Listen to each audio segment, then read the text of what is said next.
Mike Henneman has come to join us for a few moments. I said earlier, the electricity here seems so much different than it was in a couple years past, don't you feel? The entire atmosphere around the whole ballpark today is different than it has been in the last, at least 7 years that I've been here. It's a lot of fun. Players feel the same way about it? They're excited. They have a new owner. They have a guy who is committed to winning? There's no doubt about it. When Mr. Ilitch purchased the team last year, everybody was enthused about it and was ready to, bust their tails for him. What were you guys going through in the spring when you went 16, 17 games without a win? Was there concern, or was it one of those situations where you said, hey, it's just the spring, it doesn't count yet? Well, I don't know who won the most games down there. You know? I don't know. They didn't win anything for it, no rings or anything. It doesn't matter down there. It's just a matter of getting yourself ready up here. When you've seen from the first 6, you like David Wells, I understand. Yeah, David's a great pitcher. I mean, throws hard. He's got a great breaking pitch, and I like him a lot. Mike, you've been here for, I believe this is your 8th year. Do you see this team? You can get a sense of what this team is made up of. This lineup is pretty darn good. I would say probably as good as you'd come in baseball.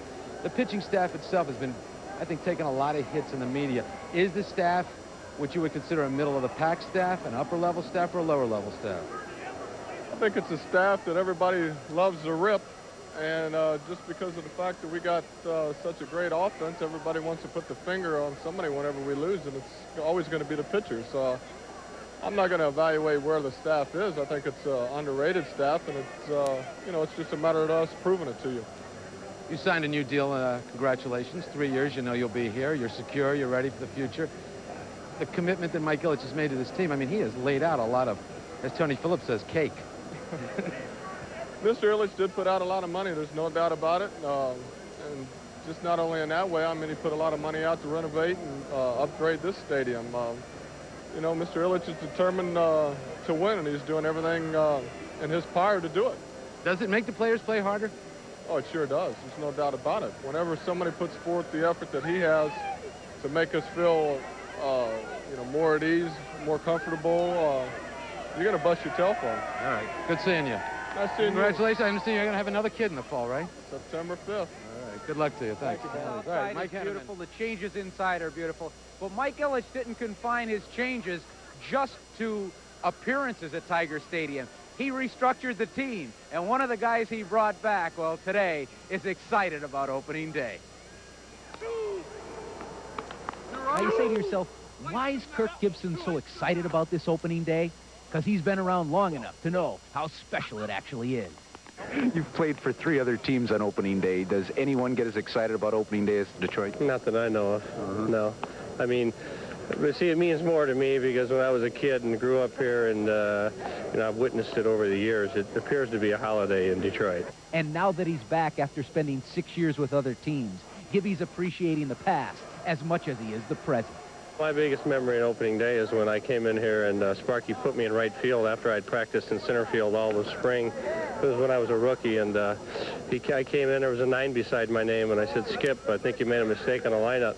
He said, no, go get him, kid. I know you can do it. And I went out there, and the sun was out, and the first ball that came to me was in the sun, and I battled it all the way. It hit me in the side of the head. I picked it up, threw it into second, and everybody was booing me. I really didn't know what was going on. So we remember that, I asked him if I was going to play today, and he said, you have no chance. And, I keep telling him, it doesn't hurt me to be humbled.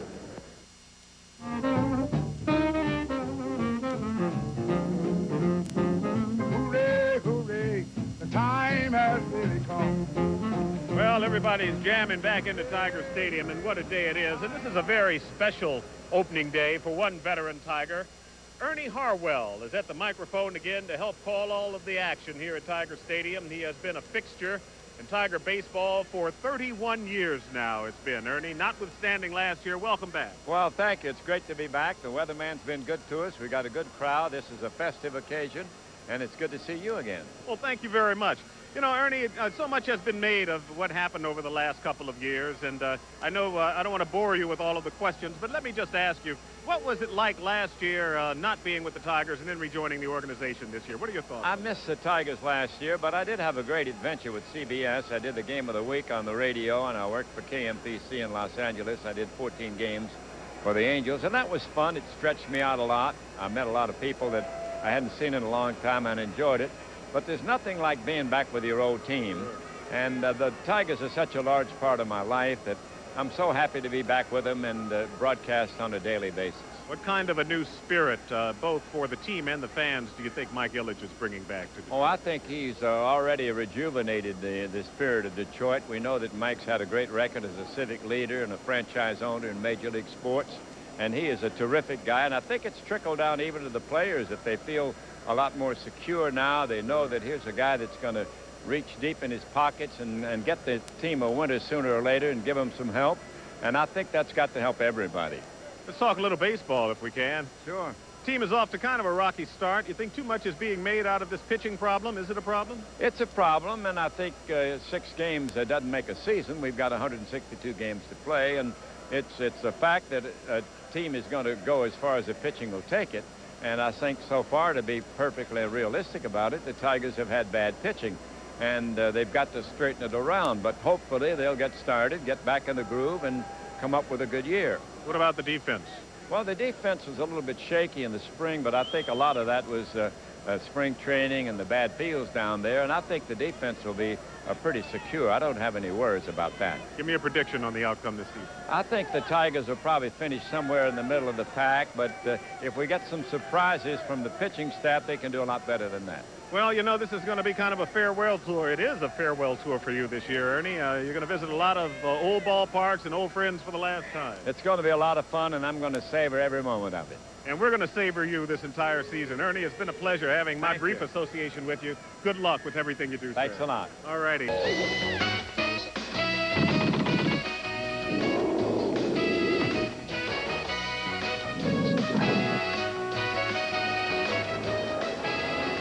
Good afternoon, everyone, and welcome to refurbished, almost brand new, definitely different Tiger Stadium, where 52,000 are going to crowd in today for opening day. Traditionally a national holiday here in the city of Detroit.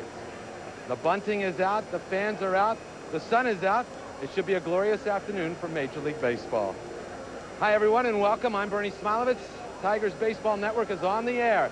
And it is almost a fresh start, a new start for the Detroit Tigers. Mike Ilitch took over this team in August of last season, but at that point, he took it over from Tom Monahan. It really wasn't his baseball team. He's had an entire offseason to improve the stadium and to also improve the baseball team. After 6 games, a 2-4 start for the Tigers. Mike Moore, a free agent signed by Ilitch and the Tigers, will get his 3rd start today. We'll hear more about that from the gentleman who will bring you today's game, George Kell and Al Kaline. They're standing by upstairs. Gentlemen. Thank you. How are you, Bernie? Good. And, you know, I'm down here and listening to these fans. The electricity is unbelievable. That's the way it is on opening day. There is electricity in the air, and everybody's excited. They're anticipating a good year, whether it is or not, and Detroit's just something special on opening day. Is there more excitement, though, because it is really Mike Ilitch's first opening day, and with the refurbishing of the stadium and Tiger Plaza and all the excitement? Well, I think so, Bernie. You know, Mike Ilitch took over. A big favorite here in the state of Michigan because of what he's done to downtown, to the wings, and so on and so forth. The new stadium, the plaza outside. I think everybody's on a positive, upbeat right now. I know the players are very happy to be back, and it's great to be back here at Tiger Stadium. It's always great opening day, but I think this is a little bit special. Yeah, I agree with you, Al. It really is. This is my 8th one. I know we were all together here in the late 50s, but we won't have to talk about that. Let me... I want to ask you, when an owner makes that type of commitment that Mike Ilitch makes, we always hear players are playing, and they always play for pride and professional, but do they take it up a notch when he has made this type of commitment? And I'm talking about contracts to Fielder, Whitaker, Henneman, Phillips, on and on and on. They should. They really should. I think they do. I would say they do, but they should. Mike Ilitch has made his commitment to the Tigers, to the city of Detroit, the state of Michigan. Now it's up to the players, and they've got to go out and perform, and I think they will. All right, you gentlemen sit back, relax. You got to perform all afternoon. Baseball game. George Kell and Al Kaline, thanks much. We'll see you in a few minutes. We're going to switch live outside the stadium, where Tom Verrado is standing by at the new Tiger Plaza. Tom? Hey, Bernie, who says change is bad, huh? This is the greatest thing to hit a traditional sport since, well, since you came to Detroit, Bernie. Let me take my Tiger towel, please, sir. This is what you're greeted on mission. How are the fans reacting here? It's like a festival here. It's great. Got it. Are you giving out a lot of these Tiger towels? Yeah, we want everybody to wave them. Okay, we'll start waving them here.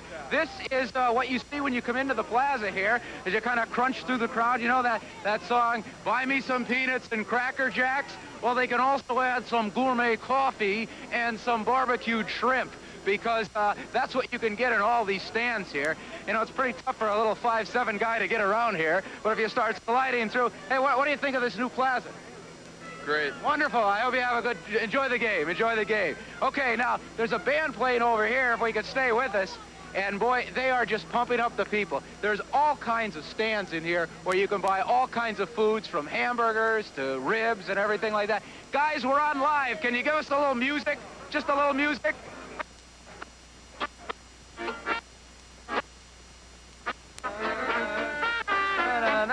Okay, Bernie, so that's what it is outside the new Tiger Plaza. We'll send it back inside to talk a little baseball. All right, Tom, enjoy the music, enjoy the plaza, and I'm standing with the guy who's, I guess, made this all possible. Mike Ilitch is here.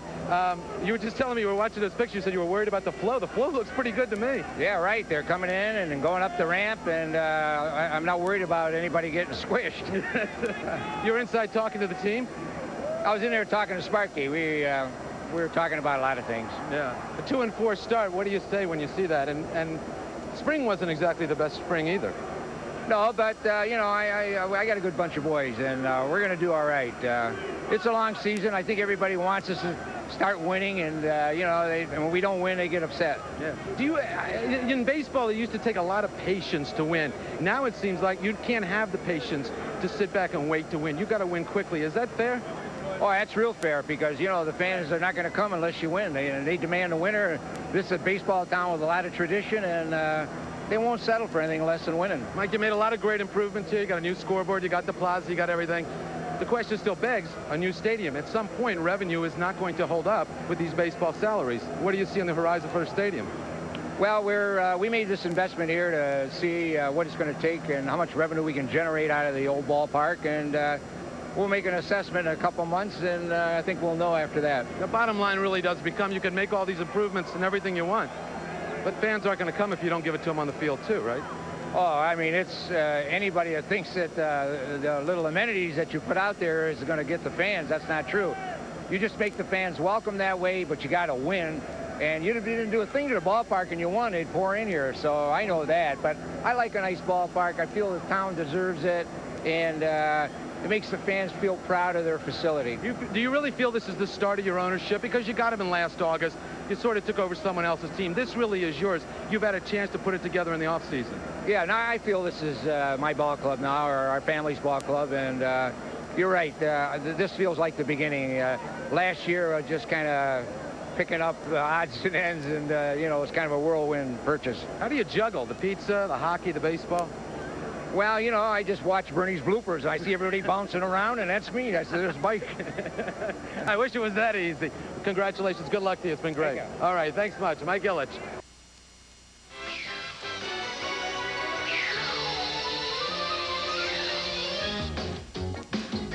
Come back to Tiger Stadium. It's opening day. Over 52,000 are filing in. And one who got here early and didn't even need a ticket was manager Sparky Anderson. You know, it's funny, you were out, you looked outside Tiger Plaza too. It is pretty amazing here, isn't it? I'll tell you, Bernie, I can't believe that. I was just saying, we might have some eager beavers in here today after seeing that place. Yeah, they got just about every kind of a mixed drink or adult beverage you would like out there. So you may hear some hoots you ain't heard in a while. I might get some real good ones when I have to go to that bar. It may get to the point where you may have to stop out there. Let me ask you, I think it's really nice that you've got sort of a regeneration, a team that is pumped up again in a city that's pumped up about baseball, because over the last couple of years they were not pumped up about this franchise. I agree with you, Bernie. It's marvelous. And you know, the thing is, I heard the man talk when he first got it. You know, it's like anybody. You hear somebody talk, and then you wonder what'll happen. And everything went beyond even what he said. So this man really means business, and he really wants to do right here in the city. It's going to be great because, you know, I look at things this way. No matter how long I stay, I know this franchise is going up. Does it put more pressure on you because you know that guy, that he wants to win right away? I mean, I asked him just a couple moments ago, he was here, and I asked him about having patience in baseball, and he says you can't have patience in baseball these days. I agree with him. I think Mr. Ilitch is right when you say you can't have patience. You have to always want better, and if it doesn't work out that way, well, then you have to do things, different things. But I say this, I agree with him that you always want to be better. I know you spoke with him before the game. Did he mention what inning I'll be coming in? I mean, did he mention anything special? No, the only thing he mentioned that he was as shocked as I was that you appeared on TV Sunday. He couldn't believe that because he thought that your contract definitely stated you don't appear on Sunday. I'm going to need a new attorney, obviously, right? Let me ask you about this start, 2-4. Is it too early to say anything? Because you always say, give me 40 games before you can tell me anything. Is that still your theory? It's still too early, but I don't want to see us get in bad shape either. But it's still too early right now, and the key thing is that we just have to play each day and play it hard, and then when we get Wells in perfect shape and we get Gullickson back, I think we're going to be a very good pitching staff. Yeah, you guys, you started badly last year.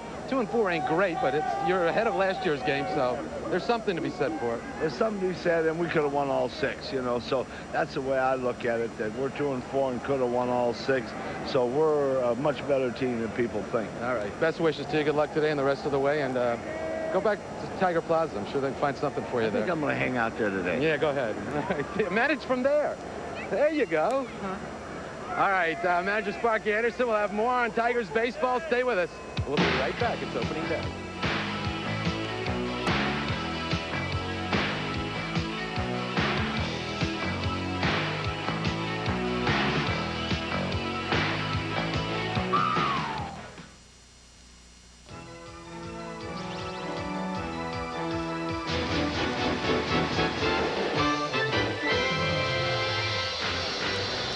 Welcome back to Tiger Stadium. You're looking live at Tiger Plaza. Now, this is outside the stadium. You got to buy a ticket to get in, and then you can go to Tiger Plaza, but it is an amazing sight. And a guy who's just as amazed as I am and everyone else is Alan Trammell. It's nice to see this place. It's electric, isn't it? Oh, it absolutely is. I had a chance yesterday and came down to the ballpark to kind of take a quick look through the pavilion. It's something new. I think everybody, I didn't expect it to be that nice, to be honest with you. I heard some ideas, but I didn't expect to see all the novelty shops, all the different kinds of restaurants, food places. Looks like it's going to go over very well. But the bottom line really is, Alan, you can, and Mike Ilitch said it a few moments ago, you can give the fans all the little amenities you want. If you ain't doing it on the field, nobody's coming down to see you. Well, that's a good point, but I do think it's a good start. And if we play better baseball, there's, of course, going to be more people. Let's give them some more modern conveniences that I think that people like to see. But again, the bottom line is we're going to have to perform. But 2-4, let's wait 6 weeks, I think, before you can really analyze the team. It's just too early to get on somebody's case as far as, oh, these guys are going to be in last or for whatever. It's too early. Have you seen anything in 2-4 that you don't like? Because I'll ask you what you like in a moment, but what don't you like that you've seen so far? I thought a lot of mental mistakes on a couple of those road games out there on the West Coast. You're right. Mental mistakes, base running. We've messed up sometimes, and we can't afford to do that. We know that we're going to have to get in some slugfest, but we can't afford to give away some games, which is what we did. I think we should have been 4-2 on that trip. I know Sparky said 6-0, but 4-2.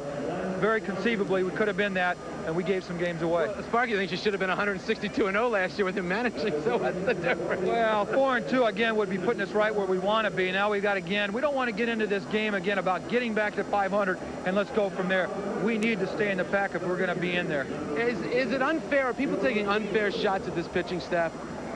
Well, again, I saw where Mike Henneman did an interview with you a little earlier, and because of the big offensive numbers, if people want to look for something, and I really believe that that's the case. People want to look at it. It might not be the greatest, but you look at every other staff basically in baseball, they're looking for pitching too. And Bill Gullickson's not that far away. We just need some guys to give us some innings. Mike Moore, don't worry about Mike Moore. I know he hasn't had 2 starts, not really good pitching, but he's going to be there. He's going to give us over 200 innings, and that's what we're looking for from him. I asked Henneman earlier. I want to ask you also, honestly, when you went through that streak in Florida where you guys went 16 or 17 games without a win, and I know it doesn't count, and I mean, we've all said that for years, but in the back of your mind, was there concern? Well, there was some concern because we were getting blown out. And I don't like getting blown out. If you're close ball games, you know, then you can live at night. But when you're getting waxed 10-2, 15-4, things like that, and for 2 weeks, normally we go through 1 week where we're not too good. But this year it was 2 weeks. I was a little bit concerned, but I will say the last week we played a lot better baseball. But again, I'm just concerned with the fundamental, where we've made some mistakes, we just can't afford to do that. Where do you see this team when the season's over? You usually have a pretty good gauge on it. Well, I'm not conceding anything yet. I mean, 2-4 at 6 games. I see where a lot of people are going out on the limb and picking us, you know, bottom half, maybe 500. But I believe that this club can be in contention, but we need to get out of the gate quick. We'll know by the middle of May whether or not we're going to be in this thing. How bad did that start last year? That buried you guys pretty much from the start, didn't it? Oh, at 0-6, yeah. You know, we were playing catch-up right out of the chute. And at least 2-4 is better than that. You know, we played some decent ball out there. We were basically in every ball game out there. So I'm very happy about that as far as being in the game. We didn't get blown out of any ball game. Even the 12-7 game, we were up 6-2. So we played decent, but again, there's just certain times during the course of the game that we seem to have a few lapses, and we can't do that. Do you ever get tired of playing baseball? You know, it's a really strange question, but I would think there does come a point somewhere when you're playing 162 games a year where you go, dude, I'd like to be doing something else. Well, I tell you what, I know there's going to come a time that it's going to happen, but I remember Willie Stargett telling me years ago, he says, the day that you lose those butterflies, when you go out for that introduction or that game, is the time to pack it up and do something else. And the butterflies are still there for me. Each and every game that I get prepared, I still have that little uneasiness I'm going over into my mind. And until that day goes, I think I'm still ready to play. It's just the injury part for me, but as far as mentally, I still want to play this game. You still want to manage too, I think, don't you, when you're done? Come on. I want to play for a couple more years, but I tell you what, if it continues like it has the last couple of years, and you know, the one goal I had this year was to stay out the DL, and right out of the chute, here I am again. But come Saturday, I'm eligible to play again, and hopefully nothing else will happen, and we'll just see. And at the end of this year, we'll sit down and evaluate it. Right. Hope to see you for many opening days. Thank you, Bernie. All right, great seeing you always. Thank you, Alan Trammell. One of the good guys. We're going to go up, and it is time for Tiger player introductions. And doing the honors on those, Jimmy Barrett. And now for your 1993 Detroit Tigers. First, the winningest manager in Tigers history. In his 15th season with the club, number 11, Sparky Anderson.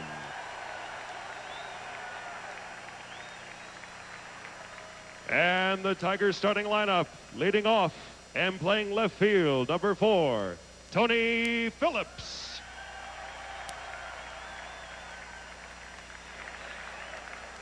Batting second and playing second base, number 1, Lou Whitaker.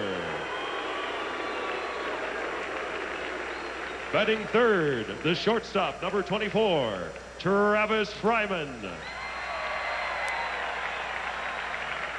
Batting fourth, the first baseman, number 45, Cecil Fielder.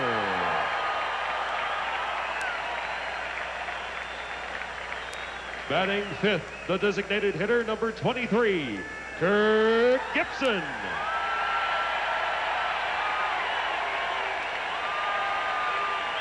The sixth hitter, the right fielder, number 28, Rob Deere.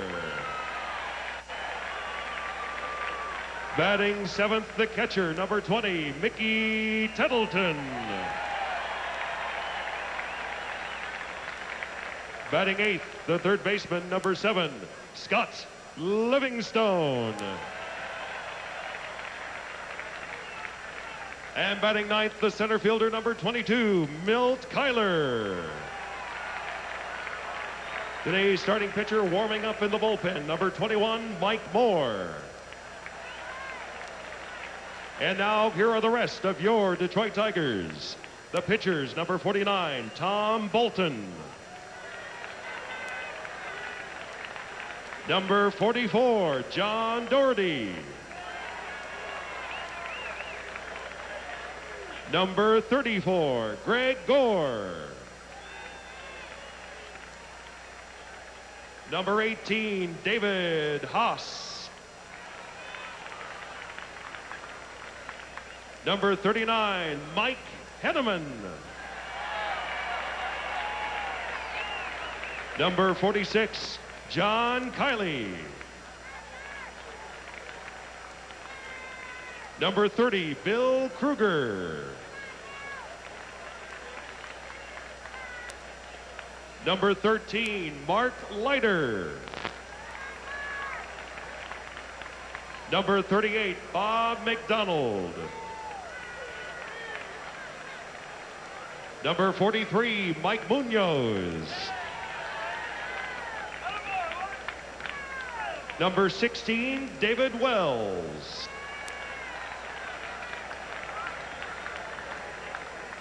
At catcher, number 19, Chad Kruder. The infielders, number 9, Skeeter Barnes. And number 3, Alan Trammell.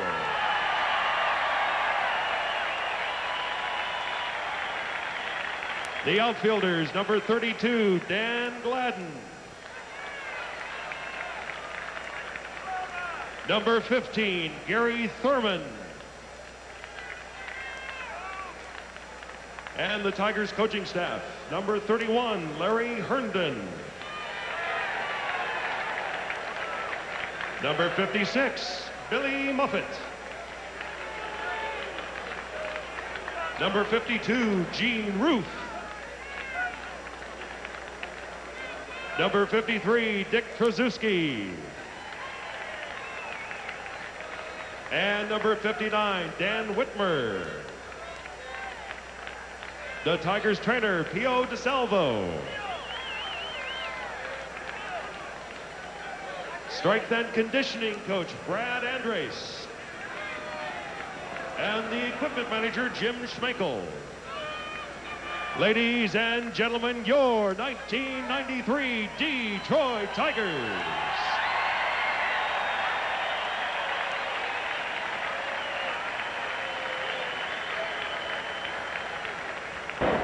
All right, we will be right back. More opening day activities from Tiger Stadium. Stay with us here on the Tigers Baseball Network.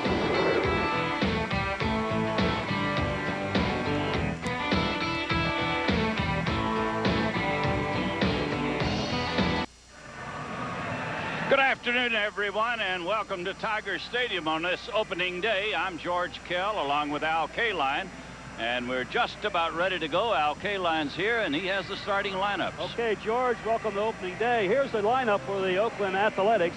Leading off in left field, Ricky Henderson. Batting change, batting second, now playing third base, Jerry Brown, third base. The fourth batter in right field, Ruben Sierra.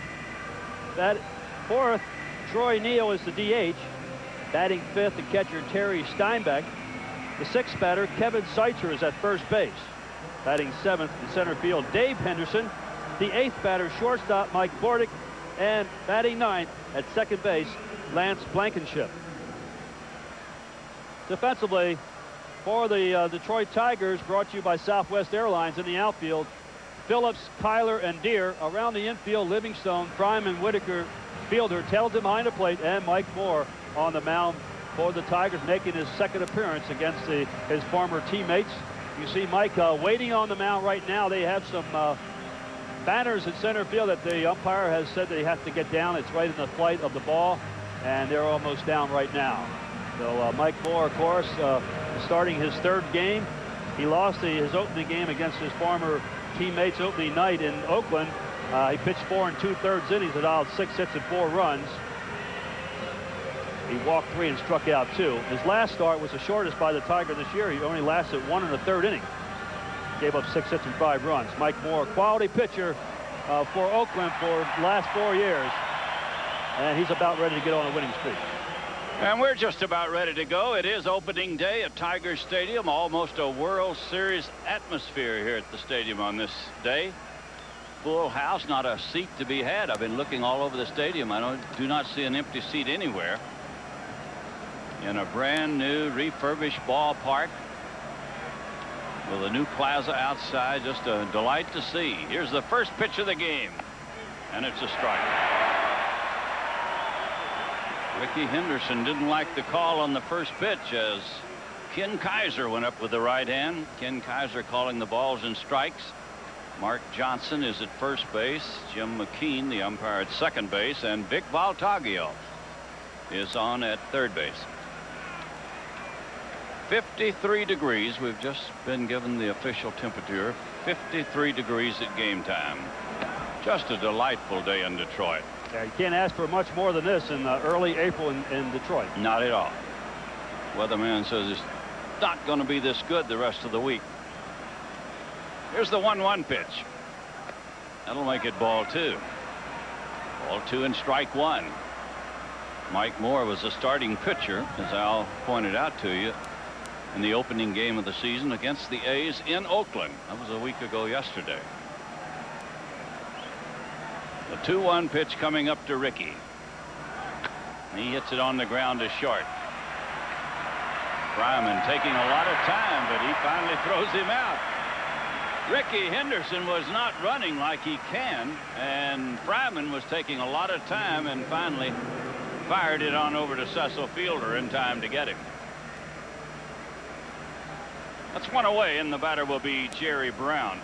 Got a late change in the lineup by Tony La Russa, the manager of Oakland. Dave Henderson was scheduled to bat second, but they dropped Mark McGuire, who he has to really be hurting not to play against the Tigers. Mark McGuire has hit more home runs at Tiger Stadium than any other ballpark. So his back is bothering him, so they had a late change in the lineup. And a strike to Jerry Brown, who is very aptly nicknamed the Governor. Now, he's the Tony Phillips of the Oakland Ball Club. He can play a lot of places. Second base, he can play a little third, all the outfield spots. He had a big year last year, playing everywhere, hitting well, and very valuable member of this ball club. Here's a guy that was released by Cleveland. Yes. And signed in spring training by Oakland. Pitch is low, and it's ball 2. This is not unusual for Mike Moore. His biggest problem is he's behind in the count a lot. He'll go to 3-1 a lot. He pitches a lot of long ball games. He gives up a lot of hits. Ball hit on the ground to second base. Lou Whitaker picks it off, and there's 2 outs here in the first inning. So Jerry Brown out number 2, and the batter is Ruben Sierra. Ruben Sierra, they got Ruben last year in midseason in a trade that sent Jose Canseco to the Texas Ball Club. Then the next problem was signing Sierra. He was a free agent at the end of the year, and he signed a big long-term contract with the A's. This one is high. Might have been one of the biggest trades ever in baseball history as far as big-name players being traded even up. Not even up. Oakland got several players in the deal and some cash for Canseco. And a strike makes it 1-1. Ruben Sierra, as he hits right-handed, pull hitter, and he would love to pull one here at Tiger Stadium. Pitch is low, ball 2, and it's been the same pattern to all 3 batters. A ball 2 and a strike 1 count. Mike Moore pitching against his former teammates. And this one's chopped foul. That'll make it 2-2. Mike, fastball, slider, and a forkball. When he's getting his forkball over, he's very, very tough. As again, he usually is behind in the count. Very seldom he gets ahead of the hitters. When he does get ahead of the hitters, he is tough to beat. The 2-2 pitch. That was the fork ball, and he checked his swing in time. Ken Kaiser getting the call from Vic Valtaggio, the umpire at third base. This is liable to be power against power right here. Throw it hard and swing hard. And he hits it to center field. Kyler is there, and a 1-2-3 inning for the Tigers. We go to the bottom of the first. There is no score.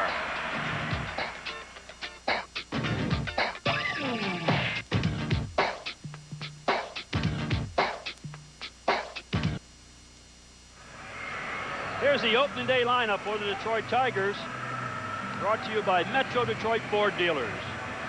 Leading off, winding him up, and he keeps on ticking. Tony Phillips in left field. Second base, Lou Whitaker. Batting third, Travis Fryman in shortstop. The fourth batter at first base, Cecil Fielder. Batting fifth, DH, Kirk Gibson. Batting sixth, Rob Deere in right field. The seventh batter to catcher, Mickey Tettleton. Batting eighth, Scott Livingstone at third base. And in center field, batting ninth, Milt Kyler. Defensively for Oakland in the outfield, Ricky Henderson, Dave Henderson, and Sierra in the outfield. Brown, Bordick, Blankenship, Sicer at first base, Steinbeck behind the plate, and Storm Davis on the mound for Oakland. There's his record this season. He was a loser against the Tigers. John Doherty pitched probably the best game for any of the Tigers so far this season. He dropped a 3-2 decision. He walked 4, struck out 5, and allowed 7 hits in the 7 innings pitched against the Tigers.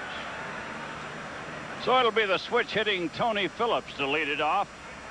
Phillips, Whitaker, and Fryman, the Tiger batters in the first inning.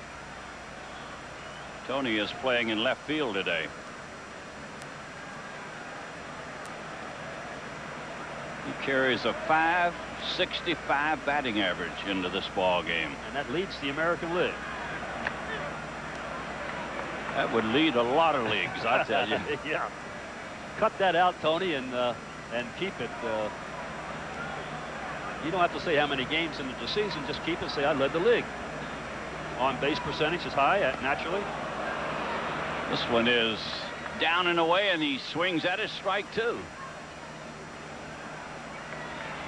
Storm Davis came up through the Baltimore system. They thought he was going to be another Jim Palmer. He looked a lot like him, threw like him. Maybe that was part of his problem. Ground ball deep, shortstop. Quick throw to first, and he gets him. He had to make a quick play to get Phillips, who was hustling down the line. But Bordick flipping it on over to first base in time to get Tony, and the batter will be Lou Whitaker.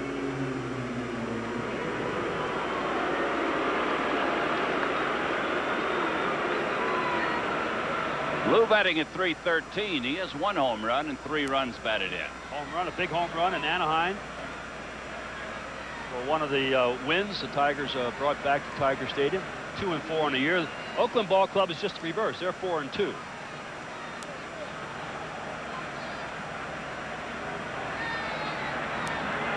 And the pitch to Lou. It's a ball.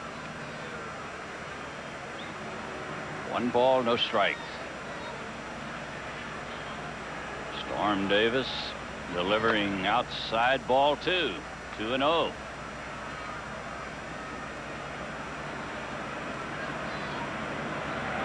Earned run average, you see Oakland the 4th in the league. Seattle, oddly enough, leading in earned run average. The strike to Lou makes it ball 2 and strike 1.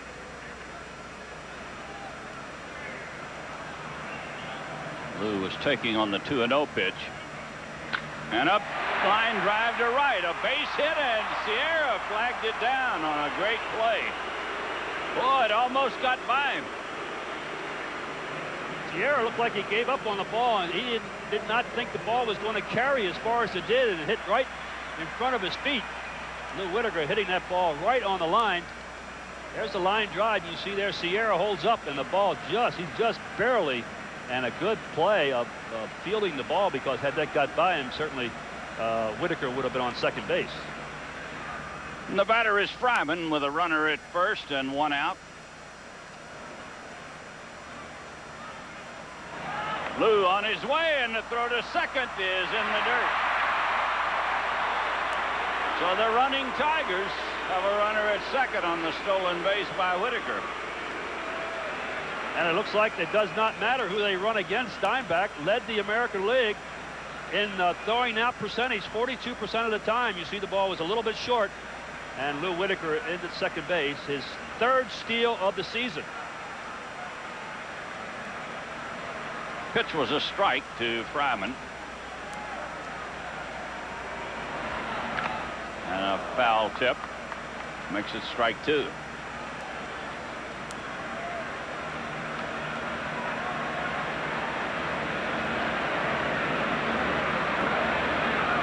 Well, we've had a lot of opening days.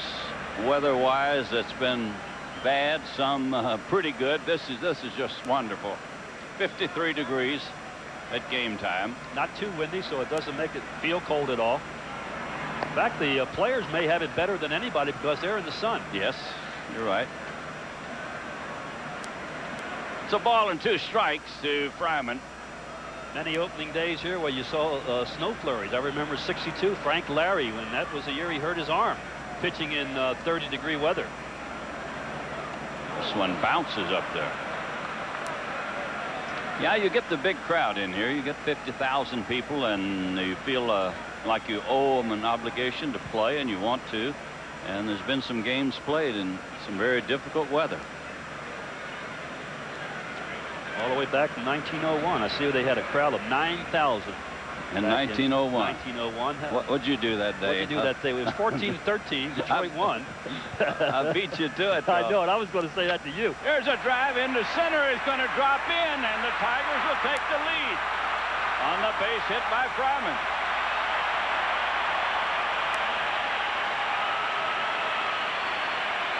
Oh, that's what Travis Fryman needed right there. He had been pulling off the ball tremendously. Even though he was jammed, that meant he stayed on the pitch, and he was able to loop it into center field. Tigers get on the scoreboard first. And a big roar for Cecil Fielder as he steps in.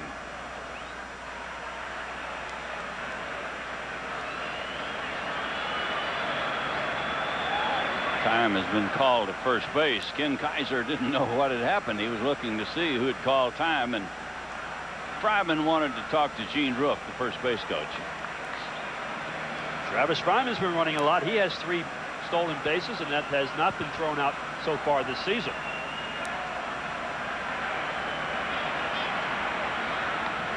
Pitch is low to Cecil.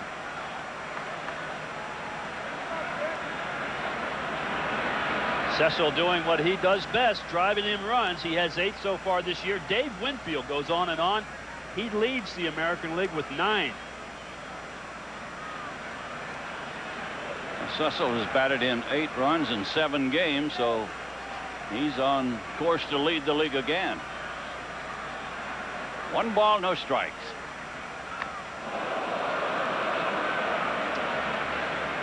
I tell you, that puts a breeze in the old stadium when he swings at it. Dick 1 ball. Trzaskowski, been here a long time, flashing the signs. And you know what he's telling Fielder. Give him the hit sign.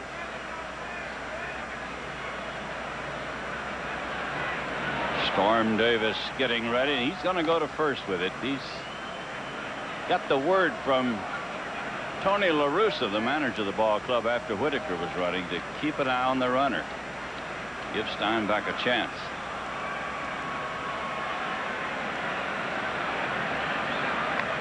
This one is low. You can get a good jump off of Storm Davis if you watch him very closely. You watch that front foot of his. He's a little bit open towards the plate, so that means he has to go a long ways to get close before he throws. But a base runner, you watch that front foot. When he lifts it, you can go. It's ball 2 and strike 1 to Cecil. He's batting with a runner at first and 1 out. He'll make it 2-2. He got into his breadbasket a little, as they say. Got it in on him, and Cecil couldn't get his arms extended for that swing. There's Gibson on deck. Certainly he has to be excited being back home again. Ball 2, strike 2. And a drive to left, a base hit. Cecil coming through with a base hit.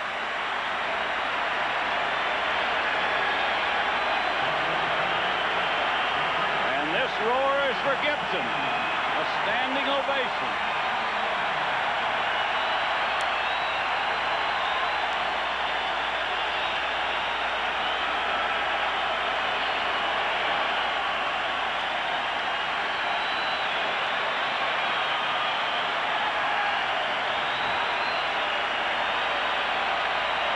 Well, Gibby's been with 3 other ball clubs, and he said there's nothing like it opening day in Detroit.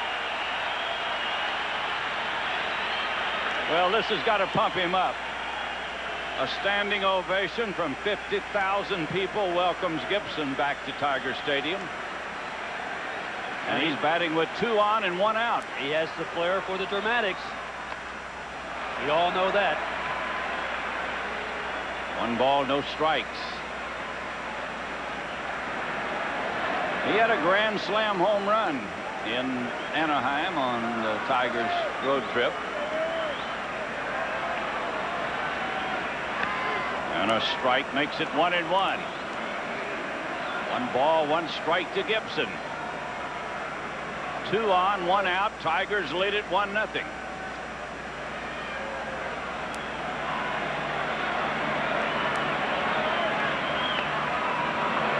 Ball 2 and strike 1.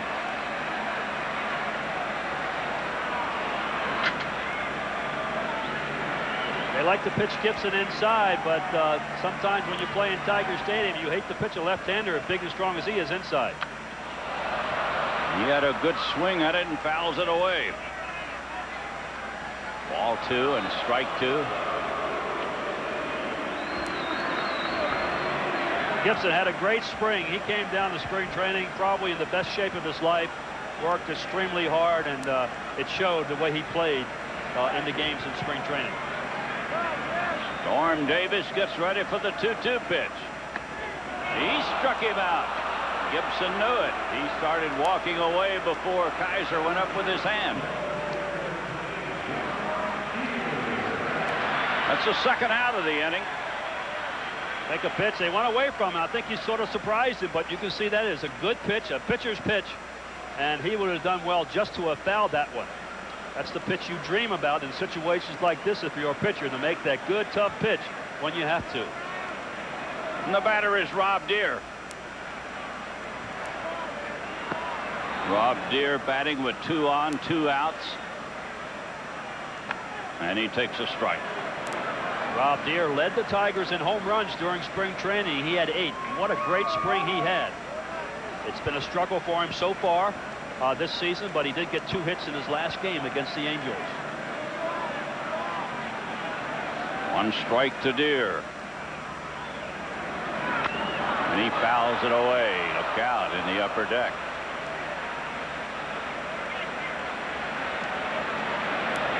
Rob Deere fouls a bullet into the upper deck, but it hit the railing.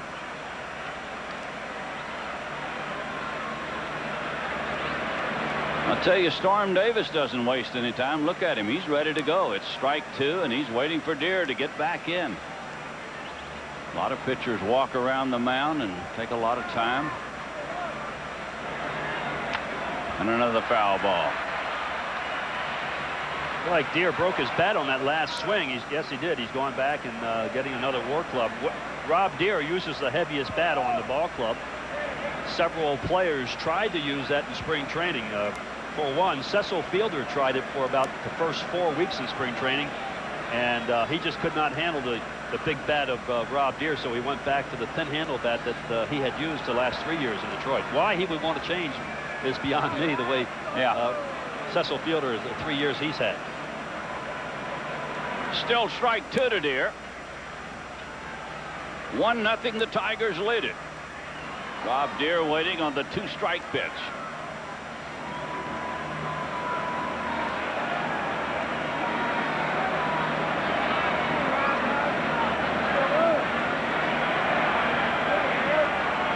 Storm Davis getting ready.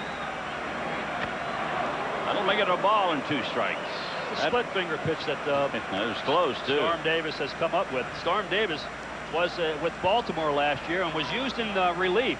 Of course, he wants to be the starter, and that's why he wanted to come back and be a starting pitcher. 1 ball, 2 strikes, and he fouls another one away.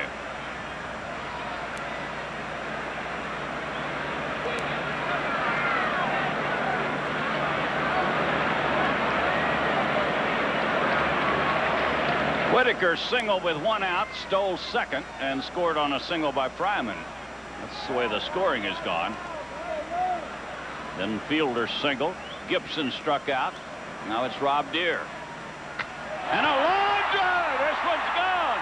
Whoa, he's hit it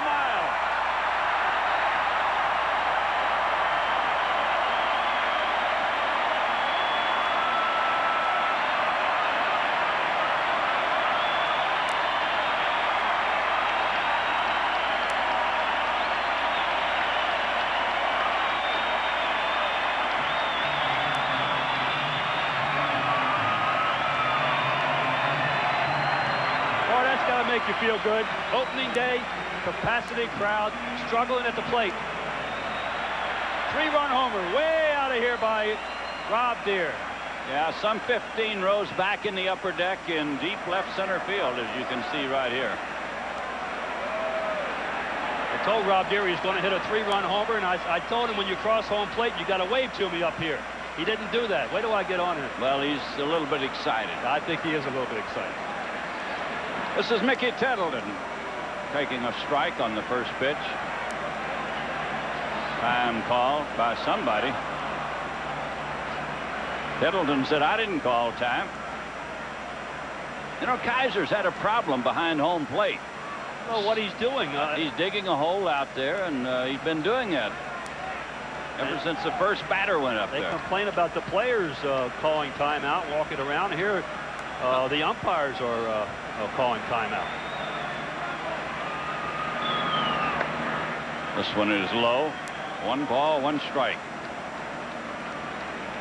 Well, Kaiser is really upset with something behind the plate.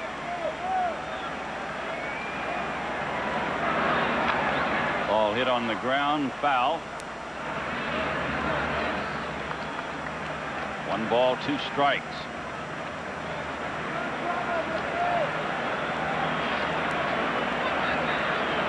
Well, this big crowd has had a lot to cheer about here in the first inning. A 1-2 pitch.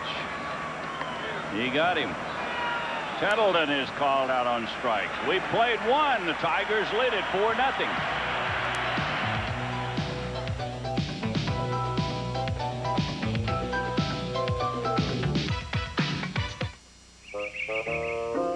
It has a powerful overhead valve engine, smooth 5-speed transmission, has the best resale value of any make, and comes with a 30-day money-back guarantee. The cost, just $1,999. It's the John Deere 12.5 horsepower STX 38 lawn tractor at just $19.99. It's our lowest price ever.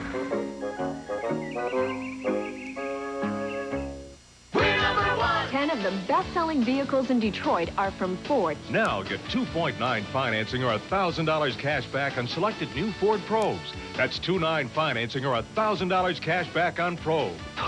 Plus, save up to $700 with option package discounts. Combine that with $1,000 cash back for a total savings of $1,700 on Probe. For price and quality, there's only one place to buy. Your Metro Detroit Ford dealers are #1 throughout the Tri-County area. Most places that sell subs are generous with the lettuce and stuff, but what about the meat? Let's see. Ooh, a lot of stuff. But at Arby's, their subs are loaded with meat, not lettuce. So their new hot ham and Swiss sub is filled with juicy, fresh sliced ham and melted Swiss on a toasted roll that can barely hold it all. Oh, there's the meat. Where? That's right there under that pickle. That's an olive. Oh, yeah. Arby's new hot ham and Swiss sub. Hey, different is good.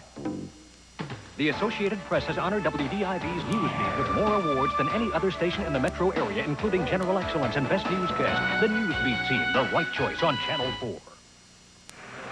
We're going to pause 10 seconds for station identification on the Detroit Tiger Baseball Network. Well, you can join Mort Krim and Carmen Harlan for all the latest news, weather, and sports today on the Newsbeat at 5. See for yourself, only on Channel 4.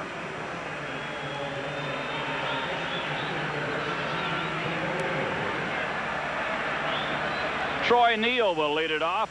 Troy Neal, Terry Steinbach, and Kevin Seitzer for the A's in the second inning. Boy, keep an eye on this kid. He's going to be one of the good hitters in this league. Troy Neal. He has awesome power. He led the Pacific Coast League in batting last year, .351, and he was up and down with Oakland 3 different times last year. But he does have a good swing. He has power to all fields. How many home runs he hit last year? Oh, he hit 20. In batting practice, he hit 20. Today, I watched him. Well, let him hit him in batting practice. A strike makes it 1-2 to Troy Neal. Big, strong kid that really swings the bat. It's a ball and 2 strikes as Mike Moore gets ready. This one's fouled away. He threw in the split finger pitch, and he just got it on the end of the bat. Neal, like so many other players coming into the game today, he is a DH. He has no position. In fact, Cleveland traded him away because couldn't find a place for him to play. That's terrible. It really is. Ball 2 and strike 2.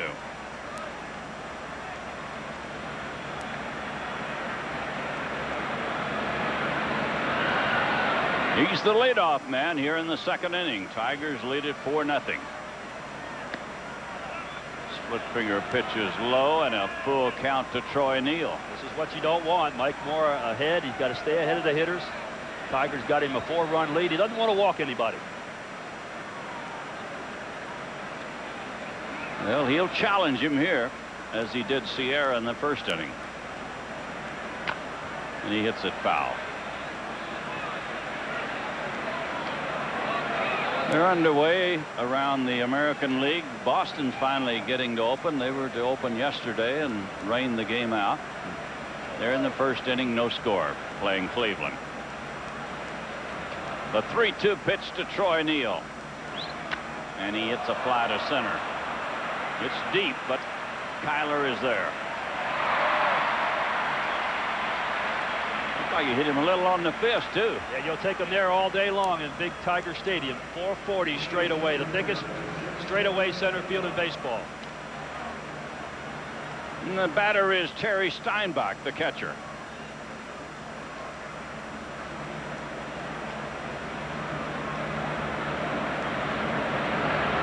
This guy is one good hitter, one good ball player, Terry Steinbach. Probably had his finest year ever last year. 279, 12 home runs, and he led the Oakland Ball Club in driving in runs with men on base. He takes a pitch outside. 1 ball, no strikes to the Athletics catcher. It's ball 2. Steinbach reminds you of Sal Bando, doesn't he? A little bit. He does. He gets the big hit when you need it. He does. Seems like he reaches up another notch when the game's on the line. And a strike over the outside corner makes it ball 2 and strike 1. This crowd is still coming in, and I don't know where they're going to sit, but they've got tickets, so they wouldn't be coming in. The 2-1 pitch. Ground ball up the middle. Fryman, good play, and he throws him out. Outstanding play by Travis Fryman, fielding a very difficult hop. That ball had topspin on it and took a very big hop as it hit the dirt part of the infield. It came up, and Travis was able to stay with it. Of course, with the great arm he has, no trouble throwing out Steinbach at first base. Well, later in our telecast, we're going to be selecting the defensive play of the game now, with Budweiser donating $500 to Sparky's Catch charity. Kevin Seitzer takes a strike.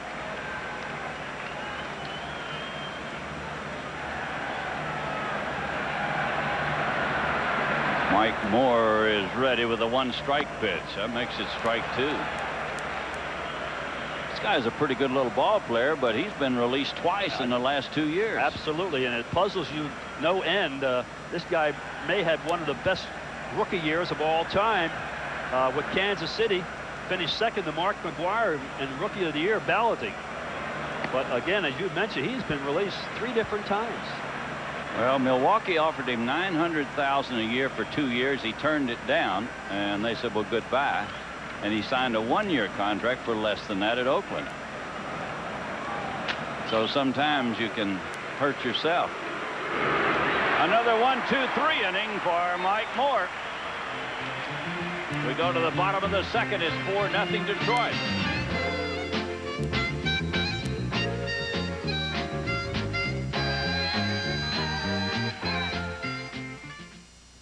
What is a mountain man's natural environment? Let's explore. A mountain man enjoys peaceful surroundings. A place where gentle winds blow. And the beauty of nature is all about. Only here does the mountain man find true happiness with a smooth bush beer or an easy drinking bush light. So, head for the mountains and find out how the true mountain man can make any environment a more natural one. Why is Henry Ford Village becoming Michigan's most popular life care retirement community? I think the apartments, from what I've seen on the floor plans, seem to be quite nice and adequate. During the wintertime, it should be great. We don't have to get out in the snow and that if that's not necessary. We can walk from one place to the other without going outside. In the future, if I need any kind of care, it is available. Call Henry Ford Village today for your free brochure. What's next on Springer? Our family is racist. They're racist. They're children. Given the chance, you would kill my daughter? In a second. Young racists tell why they hate. God is hate. Next, Jerry Springer. Jerry's not afraid to ask. How come everyone else is wrong and you're right? To understand. Have you ever been hurt? How can you know what they're feeling? To provoke. Here's a thought. Somebody stand up. Jerry Springer. See for yourself the Jerry Springer Show tomorrow morning at 10, only on 4. Well, it's Ernie Harwell Day at the ballpark this Thursday. Every fan attending the Tigers Athletic 135 game Thursday will receive a free audio cassette of Ernie's greatest baseball calls. Plus, Ernie will be signing autographs in the new Tiger Plaza prior to the game. So you can stop by the Tigers box office or any Ticketmaster location for tickets. That's Thursday. Ernie Harwell was busier than all the players and Sparky Anderson before the game with his interviews. Doing a lot of interviews. This is Scott Livingstone leading off.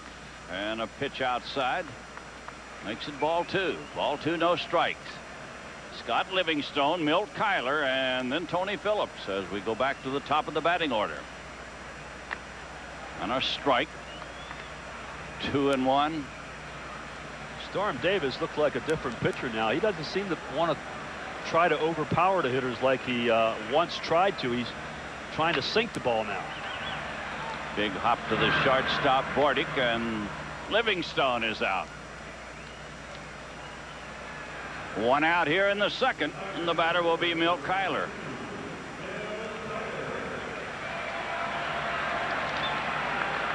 Tigers have got to get this young man starting to swing the bat. He's got to be on base more often. Well, he has to hit the ball on the ground more often for sure. He doesn't want those lazy fly balls. Hit the ball on the ground, he's got a chance.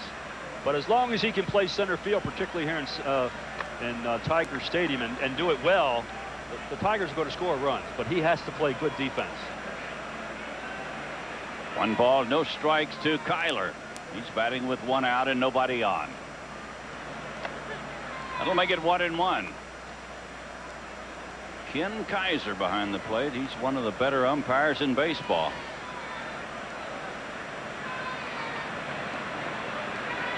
And the 1-1 pitch to Kyler. He tried to bunt it, and he missed it. That'll make it 1-2. Milt never has learned the proper technique on bunting.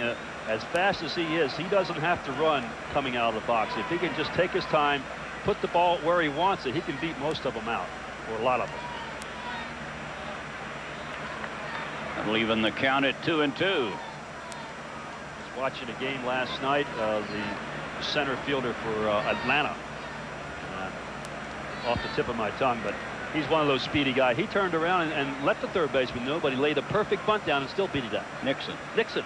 Otis Nixon. Otis, I lost. Yeah, he can run. He can play. Ground ball to second, and Kyler is out. He's the second out of the inning. You know, in that ball game last night, a home run hit off the Atlanta pitcher is the first home run hit this year in 8 ball games. It's the most runs they have allowed so far this year. It's amazing. They have such a great pitching staff when every other club in baseball, it seems, crying for pitching. There's Tony Phillips. He bounced to short his first time up.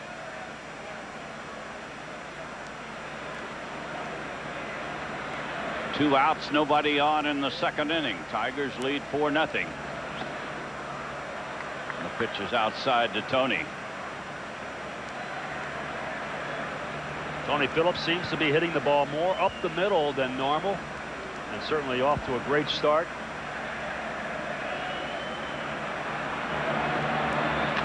Check swing, and whoa! That almost got Alan Frank as it went right over his head. And Mort Krim sitting there too. It might have got Mort. Yeah, I think it might have hit Mort. There they are. In the DIV box. You see Alan, he says they didn't hit me. But Mort right back. Yeah, there's Carmen there too. She's going to sing the national anthem today. Seventh inning, absolutely. Boy, I really miss watching the telecast when you're in Florida for a long time. It's hard to get used to new people, and you come back here and watch Channel 4. Yeah. Ball 2, strike 1 to Tony Phillips. That'll make it 2-2 as Kaiser goes up with the right hand.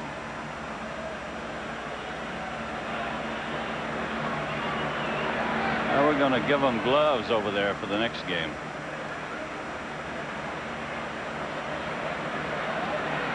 Storm Davis is ready, and the 2-2 pitch outside, ball 3.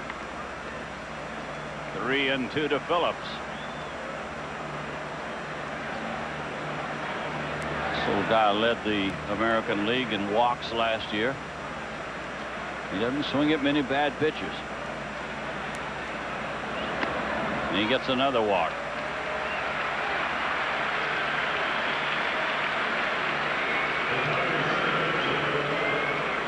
Well, Tony Phillips is on with a 2-out walk, and the batter is Lou Whitaker.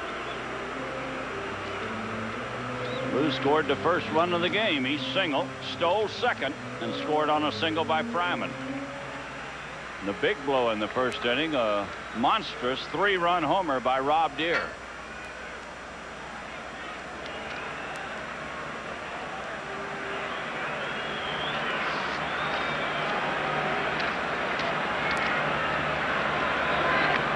And a strike to Lou. They may try to let Tony Phillips steal a base here if he's thrown out. Then you have Lou Whitaker leading it off, but also the fact that Lou Whitaker likes to hit in that hole at first base and on first base. Has a big hole to hit it. A 1-strike pitch coming up to Lou. Oh, he's going to bluff the runner back.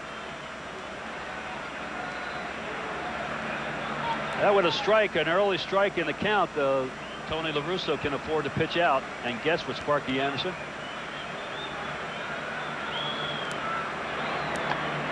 Pitch is off the corner, and it's 1-1. 1 ball, 1 strike to Whitaker. This is a spot, too, where Lou likes to look for one certain pitch and try to drive it into the right field seats. It's a very inviting target for Whitaker. It's only 325 down the line. Look at that, 13 stolen bases in 17 attempts, man. That's almost a 2-month total for the Tigers. Here's the 1-1 pitch. Ball 2. Well, you can see Davis trying to keep the ball right on the outside part of the plate. Ball 2 and strike 1. This is the pitch Lou's waiting on right here. Outside, he didn't have a chance to swing at it. 3-1 to Whitaker. Well, they threw him an off-speed pitch, 2-1. Let's see what they throw him 3-1. They more than likely will try continue to keep the ball away from him. Oh, way outside. So a couple of walks after the first 2 had been retired. Tigers have them at first and second for Fryman, who singled in a run in the first inning.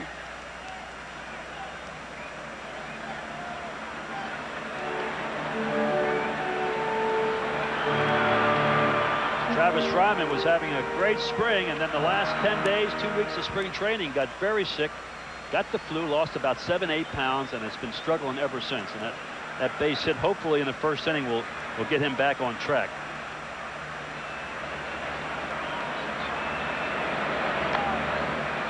One ball, no strikes to Fryman. All of a sudden, Palmer's lost sight of the plate.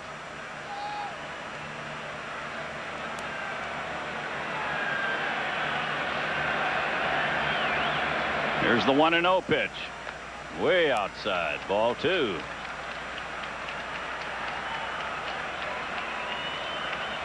Nobody warming up in the Palmer's looking to the dugout. Normally the dugout's looking to Palmer in a spot like this. They'd send the coach out or something.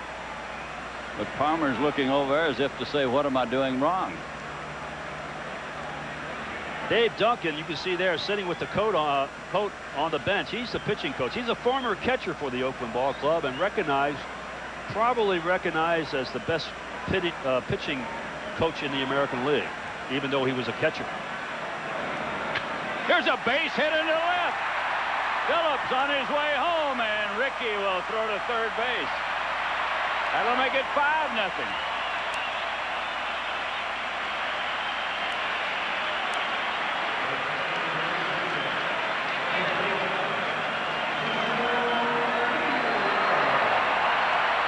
Storm Davis challenging Travis Fryman with the fastball. He wants to keep the ball away, but you see the ball tailing on the inner part of the plate. And boy, that is right up Travis's alley. Here comes Tony DeRusso out, but no trouble with 2 outs. A ball hit, you're running, and Tony Phillips has no trouble scoring. That ball was hit sharply, too. There's Tony DeRusso out talking to his pitcher, and I'm sure what he's saying, you've got to get ahead of the hitters. Like so many of the Tiger pitchers, they are behind in the count, and they have to come in there with a fastball, and that's what you're doing the hitters a great favor when you have to throw in the fastball. 5-0, the Tigers lead it. And the batter is Cecil, who had a single his first time up.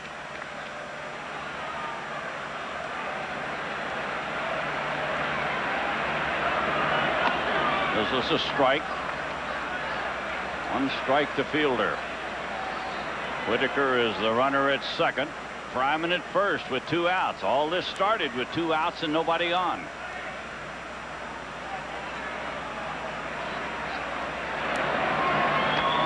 Pitch is inside. 1 ball, 1 strike.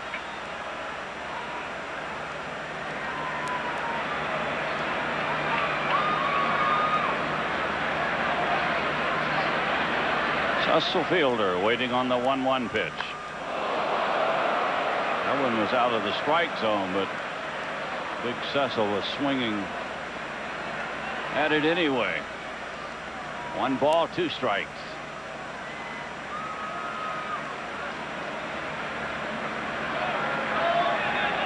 Storm Davis. Here's the pitch. This is foul. May be out of play, and it will be. Back into the upper deck.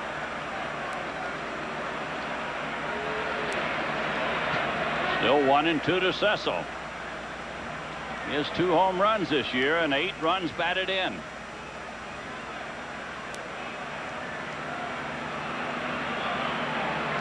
Just another typical Cecil Fielder year so far. Trying to do something no one else in history has ever done. Lead the major leagues 4 straight years in runs batted in. Babe Ruth and Cecil, the only 2 to do it 3 straight. Boy, when you say Babe Ruth and you, or Babe Ruth and me, or Babe Ruth, hey, that's pretty heavy company, isn't it? That's pretty awesome. But this man's done it.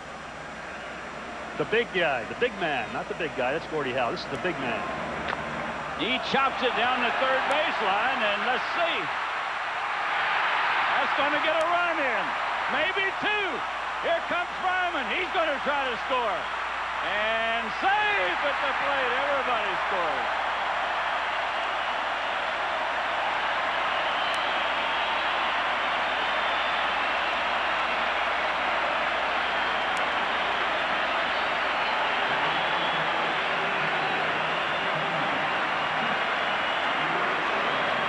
I think that's going to be scored, a base hit and an error on the catcher, I believe.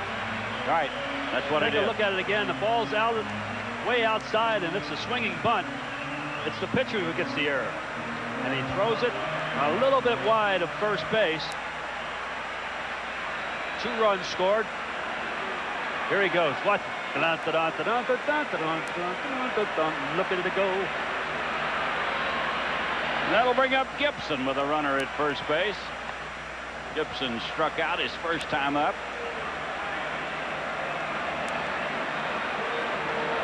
Tigers lead it 7-0 here in the second inning.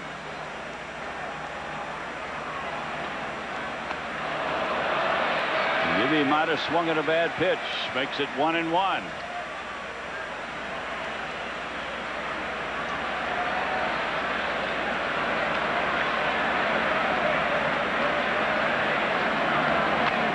And he fouls it up the upper deck.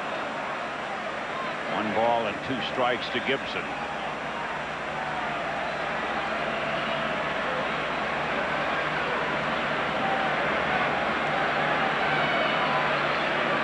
No run batted in on the play for Cecil if you're keeping score.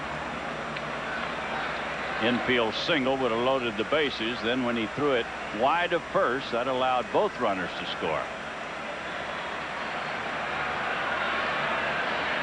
And there's 2-2 to Kurt Gibson. And he fouls this one away. All this started after Livingstone and Kyler had been retired. 2 walks, then a single by Fryman got in a run, then the single by Cecil, and the throwing error. Ball 3. 3-2 to Gibson. Well, there's nobody throwing in the bullpen. It's Rob Deere in the on-deck circle. Rob Deere had a 3-run homer in the first inning. And he'll bat next if Gibson gets on.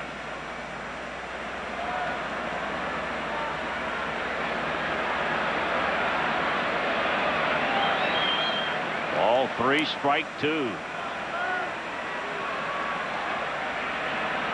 And he walked him. That's 3 walks this inning off of Palmer. Storm Davis.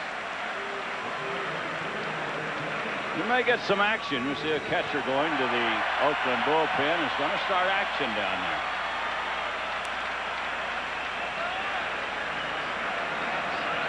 there. 2 on, 2 outs, and Rob Deere comes on. Same situation in the first inning. He hit a monstrous home run into the upper deck in left center field. It's like Mike Moeller, number 58, warming up.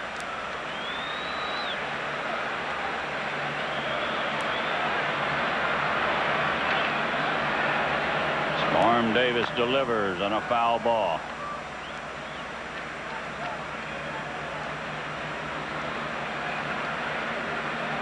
Big home run in the first inning by Rob Deere. A tremendous shot way up in the upper deck, left center field. Hit well against Oakland last year, 323, 4 home runs. He hits it deep into right center, way back in right center. It's going to be caught. Rob got under it a little bit into deep right center field, and it was pulled down by Dave Henderson. Tigers score 3. We played 2, and it's 7-0 Detroit.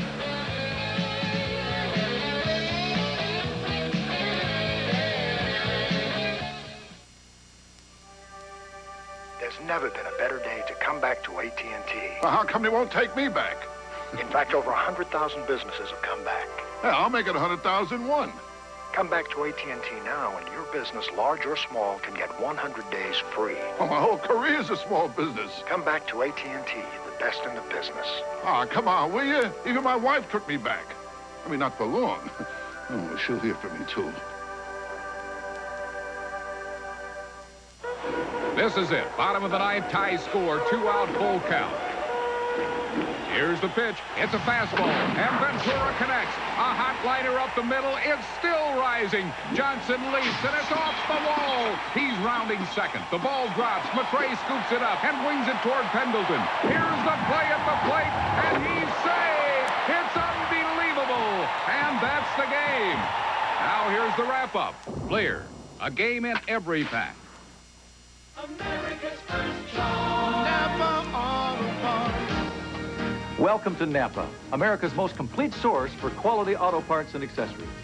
And now get hot spring buys at Napa. Quality Napa motor oil, 99 cents a quart. Get 2 Silverline oil filters, just $4. Champion resistor spark plugs, 79 cents each after mail-in rebate. And Napa's lawn and garden battery, only $19.95. Save big on hot spring buys now at Napa, America's first choice. We're going to take a look now at the AT&T American League East standings, starting play today. Boston leading. In Toronto, New York, Cleveland, the Tigers 2.5 games behind. Milwaukee 2.5 behind, and Baltimore 1-5 on the year. Very disappointing start for the Baltimore ball club.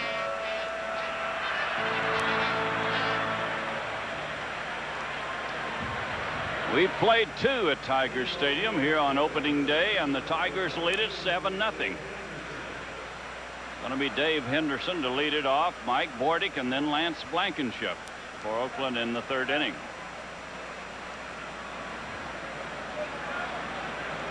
Dave Henderson, he was out most of last year. He played in only 20-something games, I think, Al. Yeah, 20 games last year, George, he played in, and he had a home run his last game that they played, and that's the first home run he's hit since '91. Did not hit a home run all last year. First pitch to Henderson is in tight.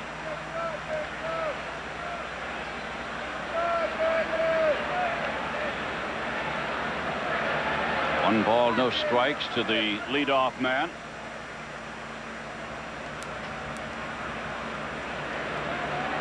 And the pitch from Mike Moore. Ball 2. Ball 2, no strikes. Dave Henderson, a very popular player in the Bay Area.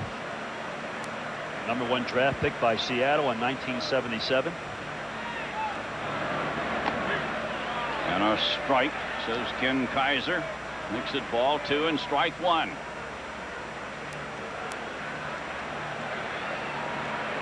Dave Henderson, he's the leadoff man. And he hit it a long way, but foul.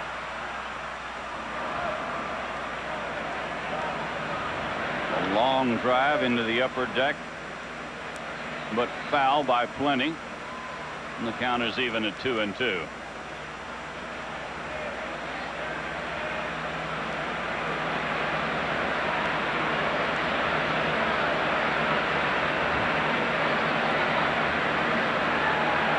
The 2-2 pitch. We'll make it 3-2. Mike Moore has not been able to get his split finger pitch over the plate yet. Fortunately, he has a lot of runs, because if he's not able to get that pitch over the plate, they will score some runs off of it. It's ball 3 and strike 2. He's gone to 3-2 on 3 batters, 3 of the 7 he's faced. And he walks Henderson. That's the first Oakland batter to reach base.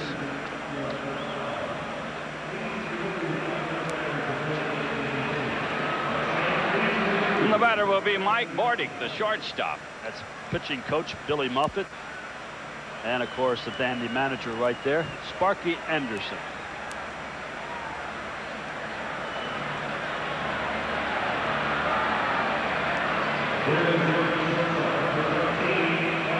Mike Bordick. Very unusual batting stance. Pitch is over but low. May have been the biggest surprise in all of baseball last year. Mike Bordick was a utility player. Walt Weiss got injured, and all of a sudden Bordick got a chance to play. Hit it even, 300 on the year. Oakland left Weiss unprotected, and the Florida ball club drafted him. Kids from Marquette, Michigan.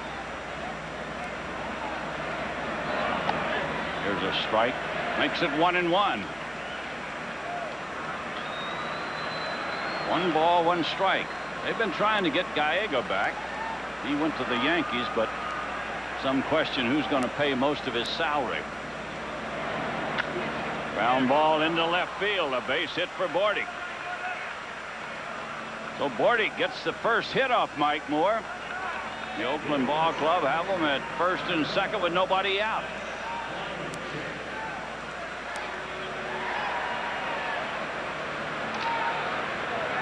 2 on, nobody out, and Lance Blankenship will come on.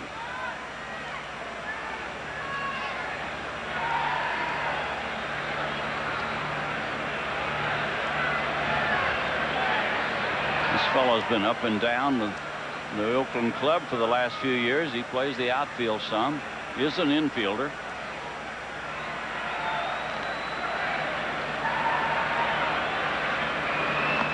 And he takes a strike for Moore.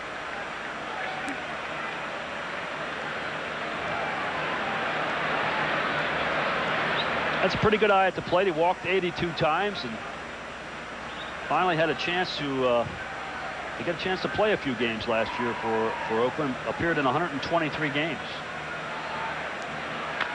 And another base hit.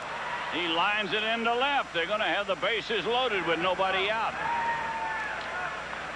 Mike Moore, who had not allowed a base runner until this inning, all of a sudden has the bases loaded with nobody out. Breaking ball out over the plate. Really, the only bad thing about the pitch, it was up in the strike zone. It was on the outer part of the plate. And you better be wary of Mr. Ricky Henderson on that first pitch. He'll be jumping all over a fastball if he sees it. Ricky's 0 for 1. He grounded to the shortstop in the first inning. He has a home run this year and 5 runs batted in. Very talented Ricky Henderson. Pitch is low and it's 1 ball, no strikes.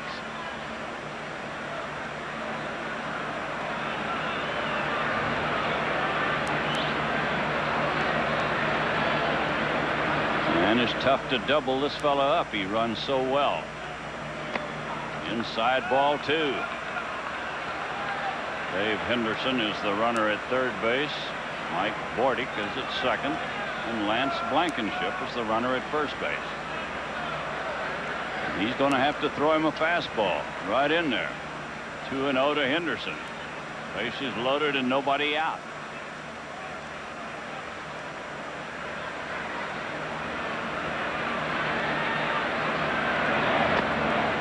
Ball 3. 3-0 as Moore is having problems, and they're going to get the bullpen ready. Tigers got him a 4-0 lead in Anaheim, and he couldn't hold it. And Sparky's not going too long today. Ball 4. That'll walk a run in. Ricky Henderson gets a walk. He gets credit for a run batted in. Makes it a 7-1 ball game.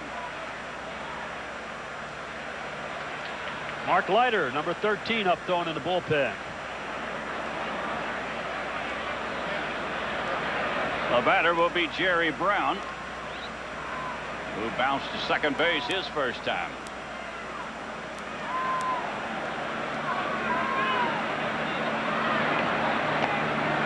Pitches outside to Brown. Here comes Billy Muffet out. And this is just a stall tactic to give Mark Leiter a chance to warm up in the bullpen. He just got up, so it will take him a while to get loose. Billy Muffet is just going to settle down his pitcher and say, hey, got to get the ball down in the strike zone. Somebody might want to double play for you. Well, his problem right now, he let the bottom third of the batting order get on, and then he walked Henderson, and he's got to go through the tough part of the batting order. After Brown is Sierra, Neal, and Steinbach.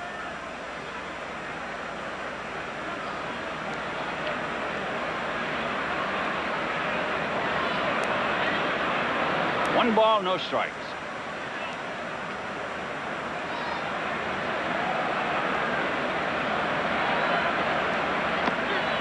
And a strike makes it 1-1, and you hear a big roar from the crowd as he gets it over. 1 ball, 1 strike to Jerry Brown.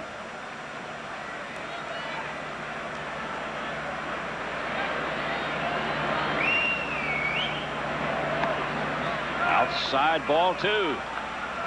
Ball 2 and strike 1. Bases loaded with nobody out in the third inning. The 2-1 pitch to Jerry Brown. A strike makes it 2-2, and Brown didn't like that call. Had to be right on the outside part of the plate, and we'll look at it. Yeah, it looked like he's trying to sink the ball down and away on him. Tough pitch. Ball 2 and strike 2.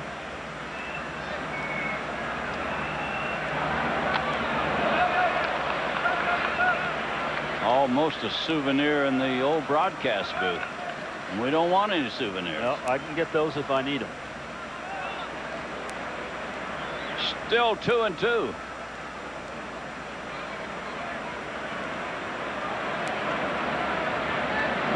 Jerry Brown, he puts the ball in play. He's a tough man to strike out. I'd like to get a little pop up in the infield here. Ground ball to third. He goes to second for 1 and double play. Oh, they made a great double play. Whitaker had a long way to come to get it, and only the strong throwing arm of Whitaker turns this play. Very difficult play. I had to almost anticipate the ball going at home, but here's a double play. Swinging late right to Scott Livingstone. He fires. Whitaker has to really hustle to get over there to cover the bag. You can see the off-balance throw, but an easy double play. Well, Bordick comes in to score. It's a 7-2 game with a runner at third base and 2 outs. And the batter is Ruben Sierra. Ruben Sierra flied to center field his first time. And he takes it outside. This guy's a very tough hitter. Good power and good speed if he hits it on the ground. He hits it to Whitaker, right at him. He bobbles it and out at first base. We had to wait for the call. We finally got it from Mark Johnson. Well, the A's scored 2 in the inning. We go to the bottom of the third. It's 7-2 Detroit.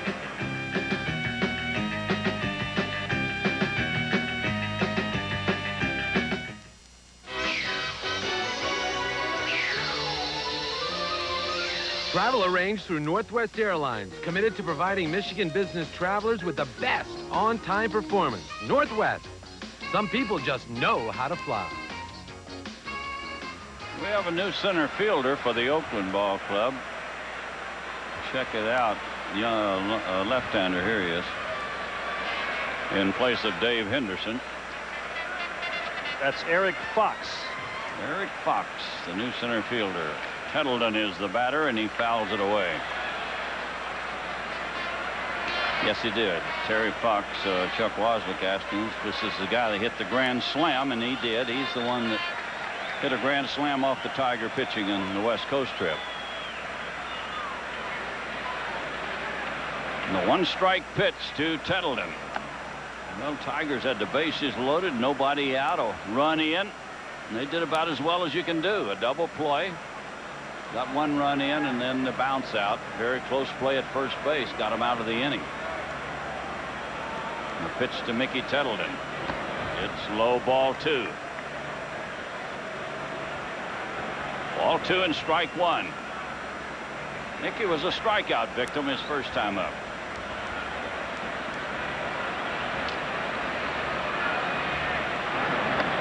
This one inside, ball 3. 3-1 to Tettleton. Storm Davis has walked 3 today, all of those in the second inning. There's a towering pop-up foul that will get back into the crowd.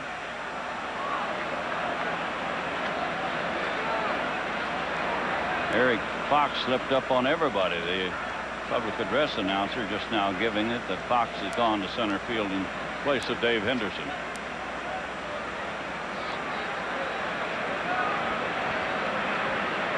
Seven to 2, the Tigers lead it. We're in the bottom of the third inning. Tettleton waiting on the 3-2 pitch.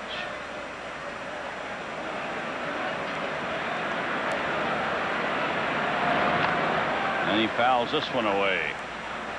Mickey checked his swing and just got a piece of it. A sellout crowd at Tiger Stadium on just a beautiful baseball day in Detroit here on opening day. And he walked him. Mickey Tettleton gets a walk. It's the fourth walk given up by Storm Davis.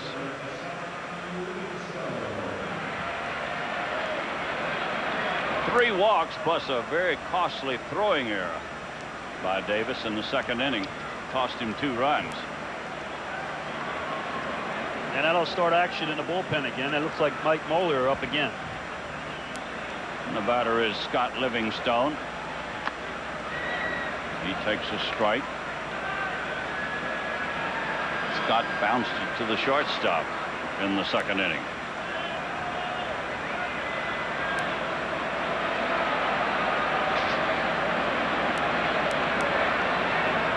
Runner at first with nobody out. And a fly ball to left. Ricky Henderson is there. So Scott Livingstone first out of the inning. It'll bring up Milt Kyler.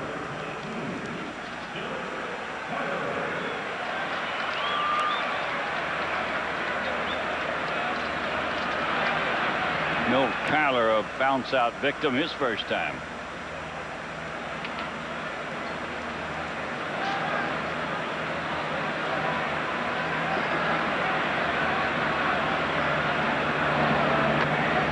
One ball, no strikes to Milt.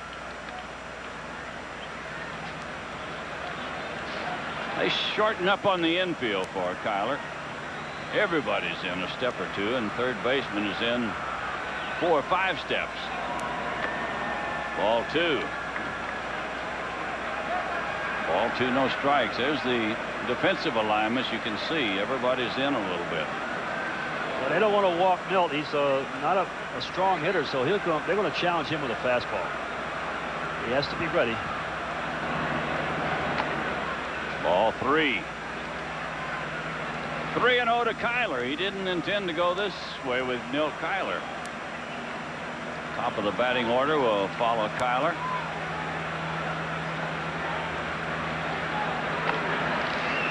And a strike. Milt thought it was a little high, and he started to throw the bat away, and Kaiser went up with the right hand. Ball 3, strike 1.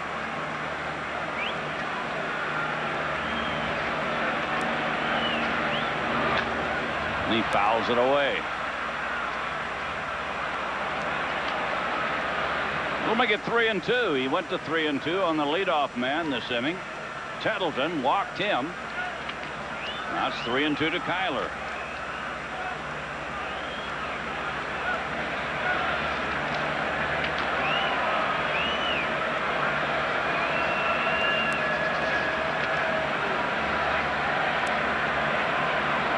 Storm Davis getting ready.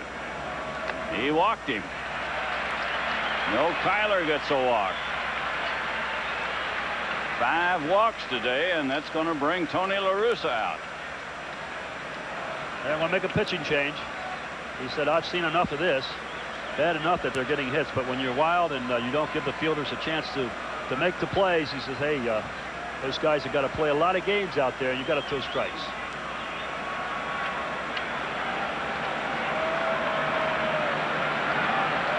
Storm Davis is leading, and while there's a break in the action, we're going to pause for these messages on the Tiger Baseball Network.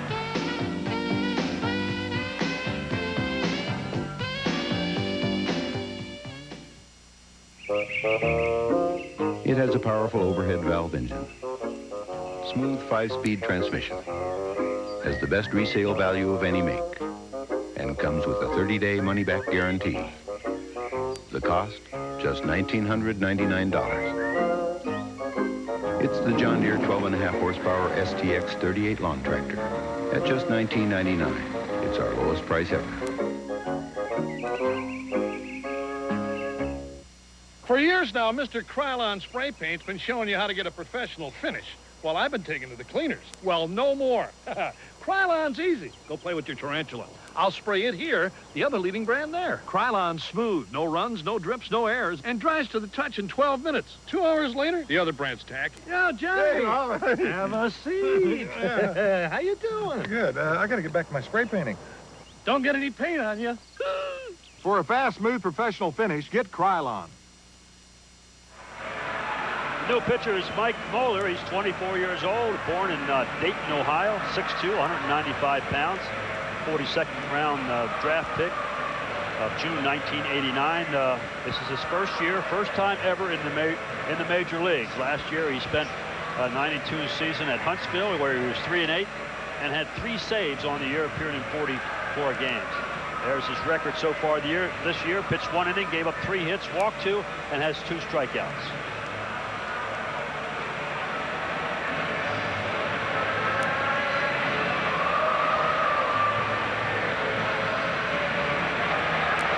So it'll be Tony Phillips coming on to bat against Mike Moeller. Tony, a switch hitter, will turn around and bat right-handed.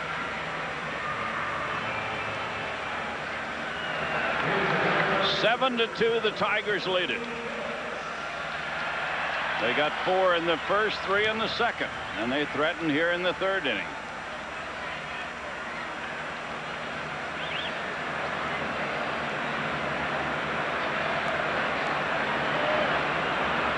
Mike Moeller. Here's the first pitch from him. It's a ball. Gives you a little herky-jerky motion.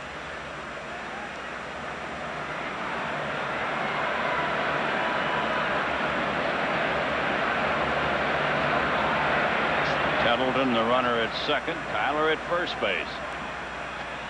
And a strike wakes it 1-1 to Phillips.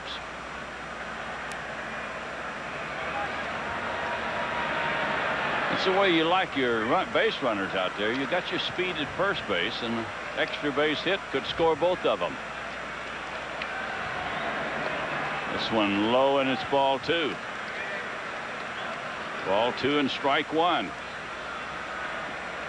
2 good throwers in the outfield. Right field, Sierra throws well. So does the center fielder. Ricky Henderson does not throw well.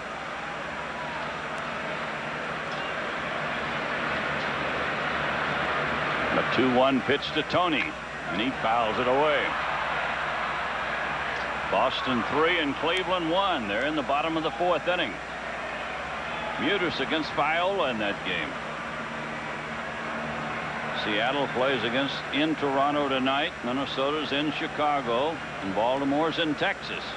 Valenzuela is going to get his first start for the Baltimore Ball Club.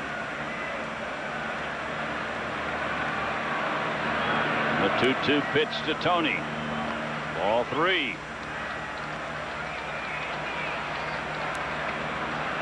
Ball 3, strike 2.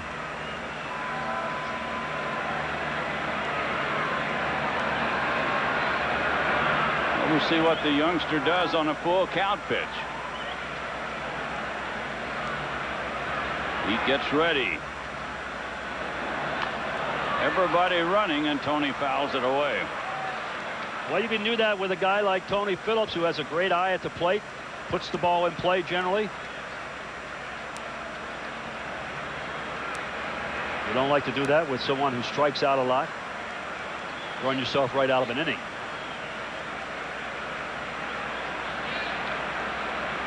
We'll do it over again. Ball 3, strike 2. Well, you run 3-1. More than likely they'll be running 3-2. Moeller gets ready, and the pitch. He walked him. That's 3 walks this inning by the Oakland pitching staff. We're going to pause 10 seconds for station identification on the Detroit Tiger Baseball Network. Well, can Perry Mason solve the case of the desperate deception? Well, you can see for yourself in a special WDIV primetime movie. That's tonight at 8 o'clock, only on Channel 4. It's Perry Mason anyway. If anybody can do it, Perry Mason can. Yeah, he'll do it. Here's Whitaker with the bases loaded and only 1 out. Breaking ball outside. Boy, this drives the manager crazy, doesn't it? Yep, drives everybody crazy. I don't even think the fans enjoy something like this, but they enjoy it more when it's happening to the other team, I'm sure. And a strike to Lou makes it 1-1. I figured he'd jump all over that fastball. Yeah, Lou doesn't like to swing at the breaking ball too much from left-handers, and he had a great opportunity there. They certainly don't want to get too far in the hole. He hits it on the ground to first. Seitzer gets it there and back to first. Safe at first base.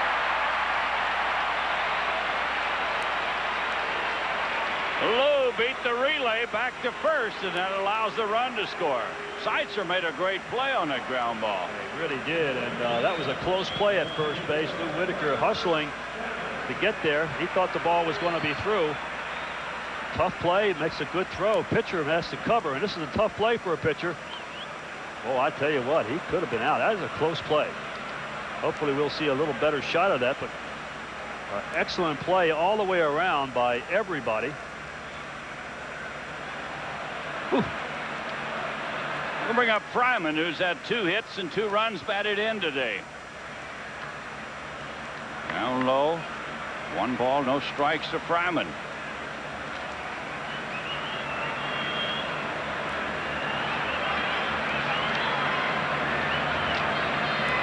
8-2, the Tigers lead, and the pitch to Fryman is a strike. Looks like he let up on him. Yeah, took a little bit off, looked like a circle changeup. What Travis has been doing on that pitch, even though he's been fooled, he's been swinging at it. So that's a good sign that he was fooled on a pitch and he took it. Outside, ball 2. Ball 2, strike 1. Tyler is the runner at third base and Whitaker at first with 2 outs. Tigers have scored a run without the aid of a hit this inning. And a drive hit to left. Ricky's there, and he'll make the catch. Fryman hit it hard, but right at Henderson in left field. We've played 3. The Tigers 8. Oakland 2.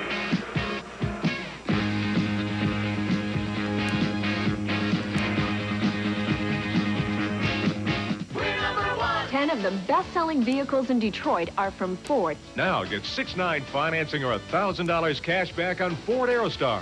That's $1,000 cash back on Aerostar. Now that's a great deal. Plus, save up to $1,000 with option package discounts. Combine that with the cash back for a total savings of $2,000 on Aerostar.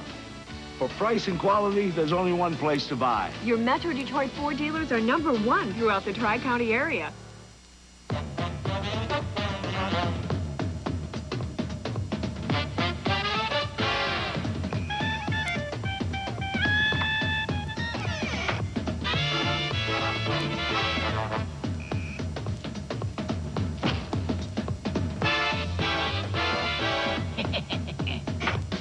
April 16th through 18th is Budweiser Team Calendar Weekend at the ballpark.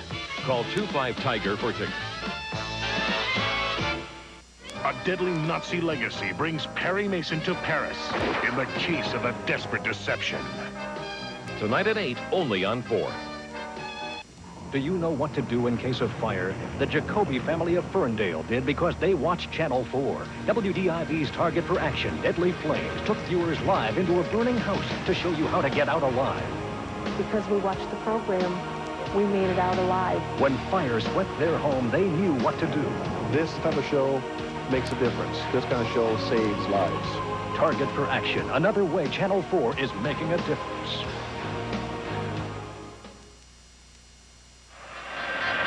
Well, we've just been informed that former Tiger PA announcer Joe Gentile is watching the game today from St. Joseph home, and now we send our best along to him. Absolutely a good friend, and we miss him around here. Sure do. Joe Gentile here for a long time. Good guy, great fellow. Did a great job here. And we send our best to Joe.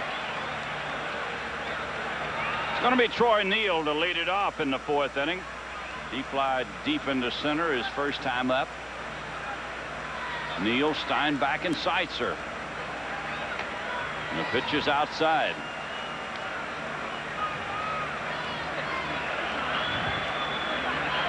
Mike Moore with a 8-2 lead in the 4th inning.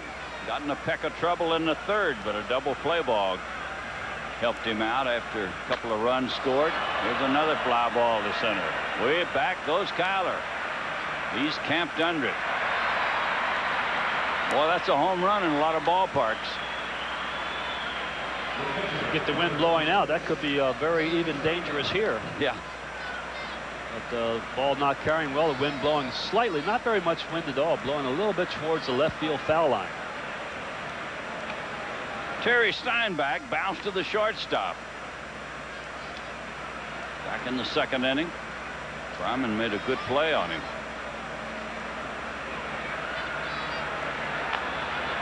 And he fouls this one away.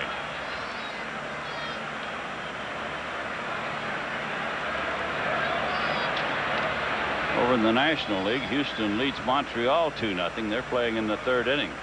It's Harnish against Hill in that game. St. Louis at Los Angeles tonight. Florida's at San Francisco. Cincinnati at Philadelphia. Chicago at Atlanta. New York at Colorado. And Pittsburgh at San Diego. All night games.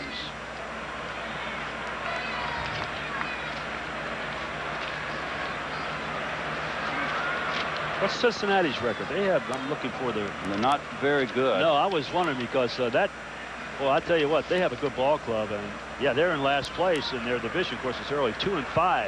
But they have a solid ball club. Pitcher's outside makes it 1 ball and 2 strikes. Yeah. Of all the clubs I saw in Florida, I thought they were the best club.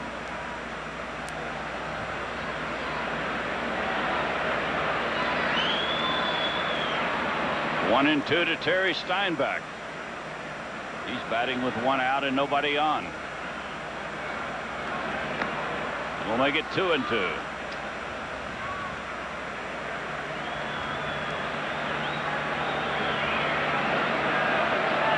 Ball 2 and strike 2. And he fouls this one away.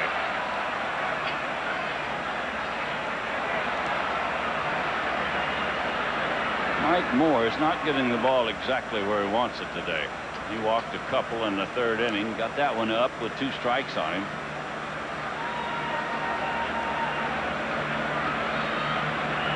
Split finger has not been a factor yet for him. Ball hit to 3rd. Livingstone rifles it across the infield. Livingstone, like Fryman at shortstop, he carries a good arm. Takes his time and makes good throws on a line. 2nd out of the inning. This is Kevin Seitzer, who bounced to 2nd base his first time up. Kevin Seitzer, a 3rd baseman by trade, is playing at first base today.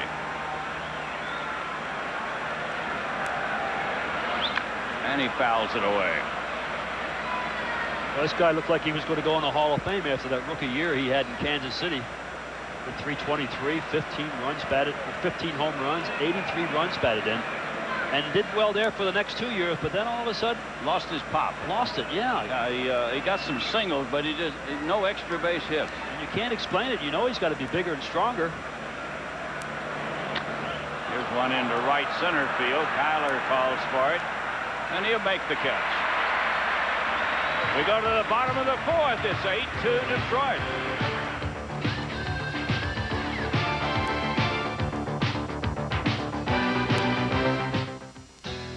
We're here in San Francisco to ask the experts why everyone loves the Hardee's Frisco Burger so much. Sourdough bread. Well, what could be more irresistible than Hardee's thick quarter-pound burger? Sourdough bread. How about the crispy bacon, sliced tomato, and melted Swiss? A unique taste. A perfect match for grilled sourdough. Say, aren't you guys just a little biased? Nope. Hardee's Frisco Burger. What sourdough's been waiting for? And in the morning, enjoy a Hardee's Frisco breakfast sandwich. Are you ready for some real food? Hardee's. Here's our upcoming TV schedule. We're going to be in Minnesota Friday, April 23rd at 8 o'clock, and Saturday night, April 24th at 8 o'clock. And it's on to Kansas City, a Monday night game at 8:30 and a Tuesday night game, April 27th at 8 o'clock. Don't forget to take your top coat to Minnesota. No, I forgot it.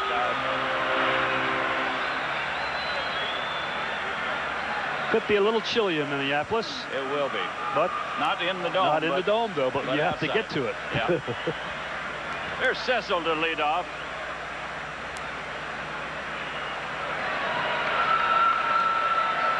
Boy, they're playing some pretty good music between innings here, George Kell. I know they are. That sure beats that organ music we had here forever. I liked it. I like this. Achy Breaky Heart, that's one of your favorites, isn't it? Yeah. The pitch to Cecil. It is low ball 2. Home plate has been jumping around today for all the pitchers. Cecil fielding. He's had a couple of hits. Makes it low ball 3. Cecil singled in the first, singled in the second. Cecil didn't look down at third base, so he'll probably be taking it automatically. Everybody is taking 3-0 automatically unless told otherwise.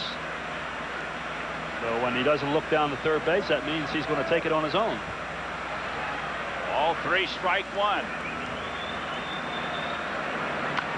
He fouls it away. Count goes full at 3-2.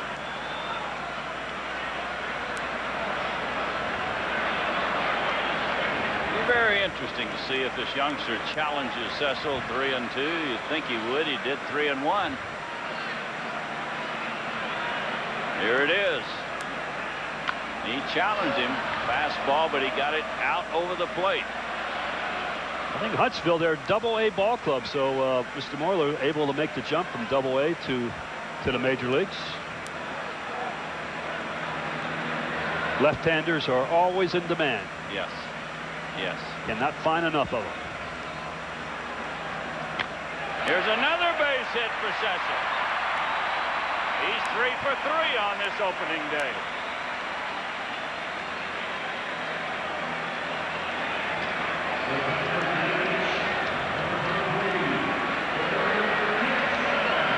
Here's a look at the last swing. Ball running in on Cecil. Hits the ball hard to right center field. They wanted the ball outside, but running fastball. They got in on the handle of Cecil a little bit. And the batter is Gibson. Kirk has struck out and walked today.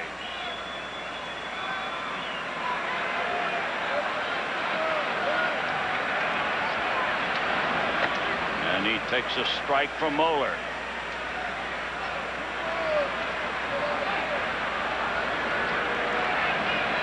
Kirk Gibson is the designated hitter for the Tigers today. Breaking ball outside. Makes it 1-1. Tigers have scored in every inning today.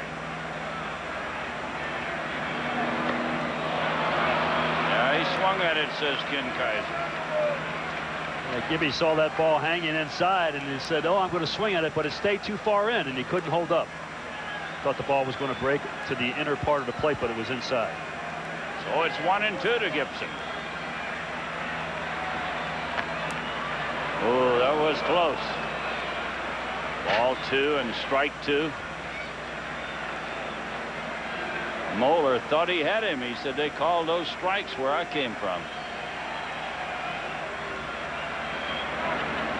This one low, ball 3.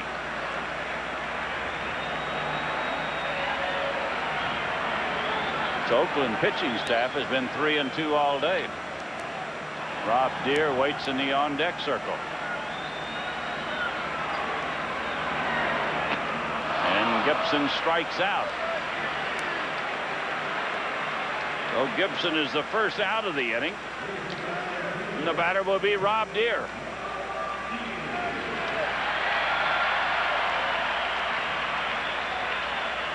A big 3-run homer in the first inning by this man.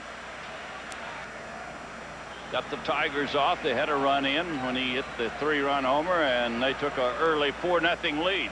Then 7-0 lead. 7-2, and now it's 8-2. On a strike to Deere.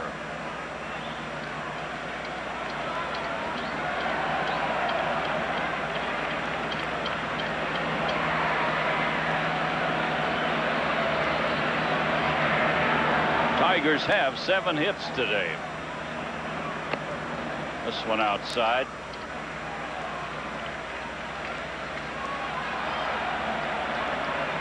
One ball, 1 strike. 8 runs on 7 hits for the Tigers. 2 runs on 2 hits for Oakland. What's he doing? Turning it over a little bit? Yeah, a little change up, straight change, trying to keep the hitters off balance. What you have to do when you're not overpowering, you have to throw a number of different pitches. Can't keep throwing just 1 or 2. You have to throw several. He pops it up into shallow left field, and that's a major league pop-up. Oh, it's going to drop out there. You could see that coming. You could see that Henderson and Fox were saying, you take it. And nobody took it.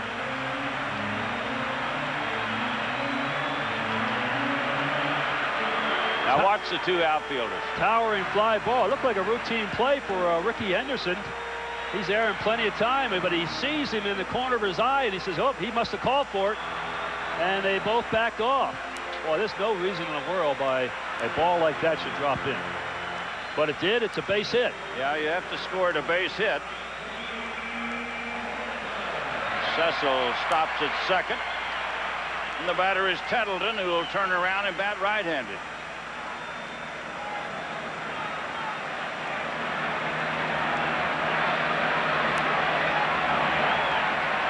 Nicky Tettleton, the switch-hitting catcher. Picks it low from Moeller. I watched that same play happen last night. Kirby Puckett stood there, and they both thought each other called for it and dropped in. There's a long fly ball to left. This one's well hit, and it is gone. A home run for Tettleton.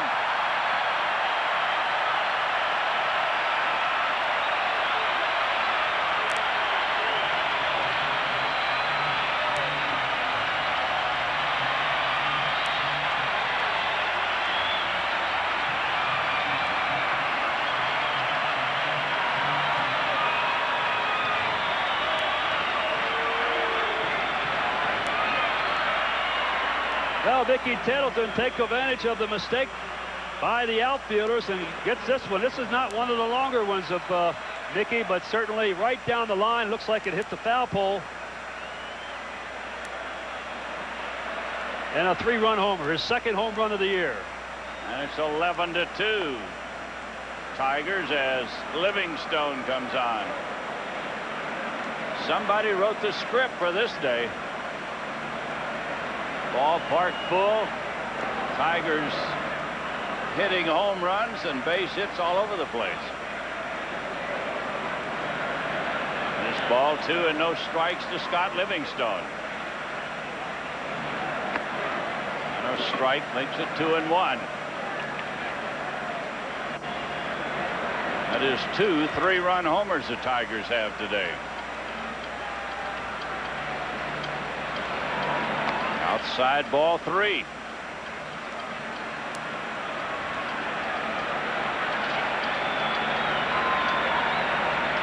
Three and 1 to Livingstone. There's only 1 out here in the 4th inning. And a strike makes it 3-2.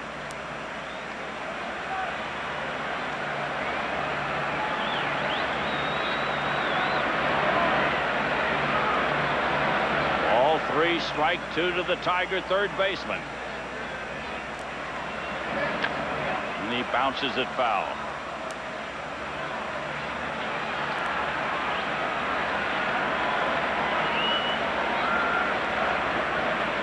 This capacity crowd enjoying this ball game. Yes, very much so. And I think we're going to have a lot of games like this this season. Here's the payoff pitch. And this bounce foul. But Gene Roof, he picks it off.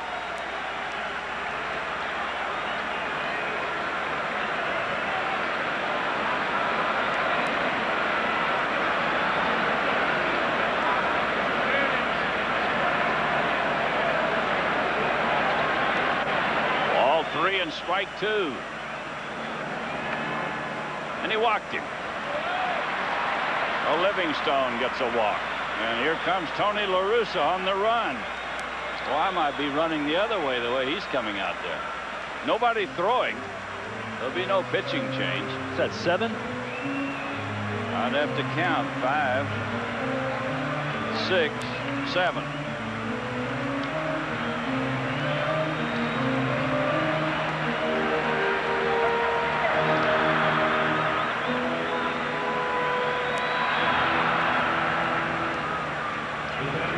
Second walk by Moeller. Starting pitcher Storm Davis walked 5. Well, it'll be Kyler, Milt Kyler. He'll turn around and bat right-handed. And a base hit into center. Kyler rifles it up the middle on the first pitch.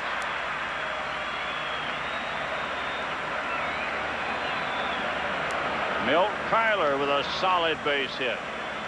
Number 10 for the Tigers today.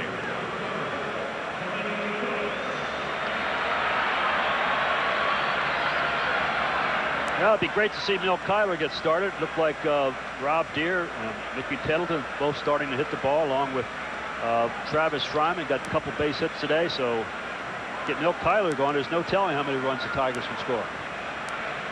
Here's Tony Phillips, who's had a couple of walks today. He's 0 for 1.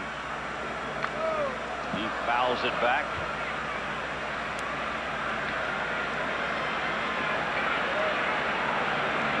One strike to Tony.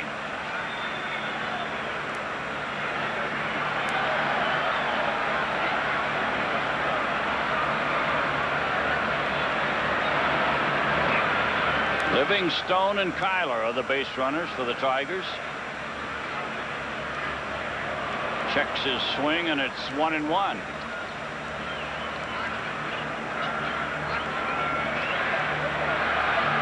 One ball, one strike to the Tiger left fielder.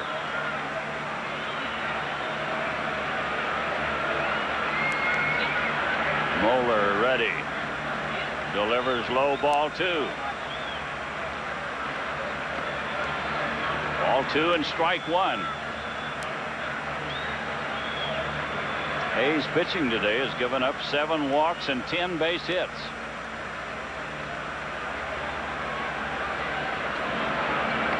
This one low, ball 3.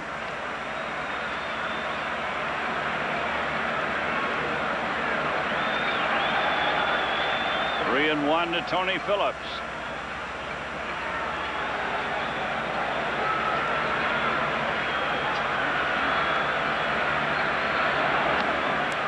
Strike makes it 3-2.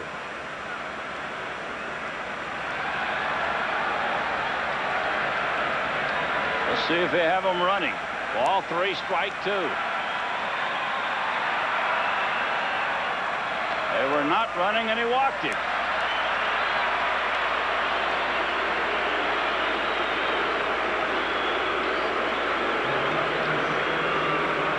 So the bases are loaded for Whitaker. He batted in a run his last time with a ground ball, and the bases loaded. They were not running on that play. Sparky Anderson is not going to rub it in. Him and Tony La Russa, the manager of Oakland, very close friends, respect each other greatly. And I think Sparky's saying, hey, I think we have enough runs. We're not going to rub it into them now. One strike to Whitaker. If we score any more runs, it'll be with the bat, not because we're running. Bases loaded and 1 out in the 4th inning. And a foul ball. That ball lacked a couple of feet from being really a doozy. Everybody that would have scored everybody, and he hit it off the end of the bat. This ball just barely missed third base. Almost got Scott Livingstone. Even though it hit Scott, he's in foul territory, so he wouldn't have been out. But look at the ball slicing. Had that ball hit fair, it ended up just down by the bullpen. Everybody would have scored. Lou fouls it away. Moeller all of a sudden is throwing strikes to the left-hander.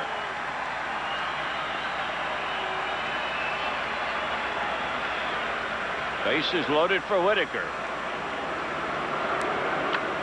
This may be a double play. Out at second. Safe at first base. That'll get a run in. Whitaker gets credit for another run batted in on the fielder's choice play. Boy, Whitaker really hustling on that play right from the very get-go out of the box. He knew it was going to be a close play. They turned it as well as they could, but Lou Whitaker hustling all the way makes it look easy. They beat this one much easier than the other one, which was hit to the first baseman. Here's Fryman. He's the 9th batter this inning. Tigers lead by 10 runs, 12-2. We're in the 4th inning.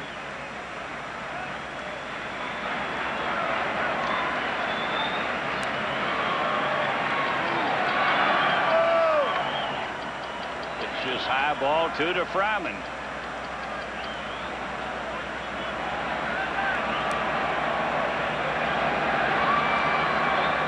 Travis Fryman with a count of 2-0. He hits it deep, way back, and this one's gone.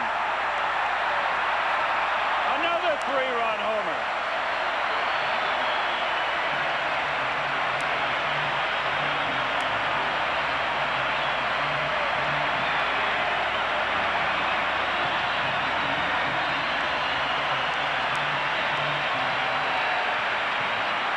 Well, Travis Fryman getting his 3rd hit of the game. This one a 3-run homer in the upper deck, his first home run of the year.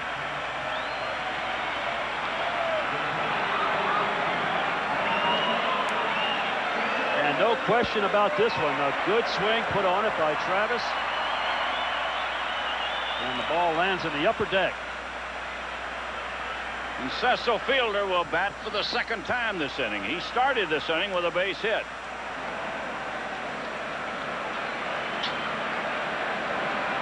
Nobody warming up in the bullpen, and this is one of those ball games where Tony does say, hey, I don't want to use too many of my people up. Looks like this game may be out of hand, and we'll let this youngster stay in there. Although somebody is walking down the bullpen right now. Looks like Edwin Nunez used to pitch for the Tigers. Looks like he's running down there. Ball 2 and no strikes to Cecil. He'd like to get in on the home run parade. Yeah, Cecil said, hey, I got 3 hits. I'm not a singles hitter. I'm a home run hitter. And a strike makes it 3-1. There was Edwin Nunez, number 52. The 3-1 pitch to Cecil. Strike 2. He went to 3-2 on Cecil to start this inning, and he singled to right field.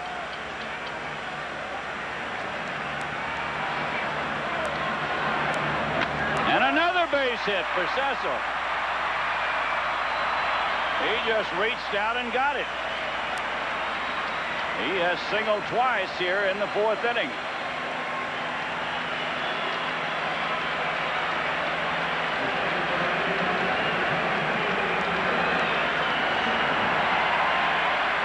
They're going to take him out of the lineup. Cecil is coming out of the lineup. Thurman's running for it.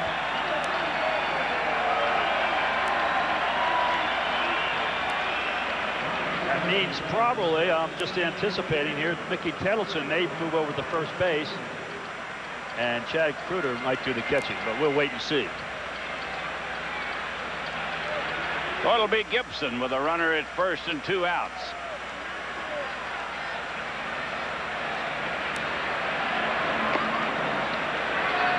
One ball, no strikes to Gibson.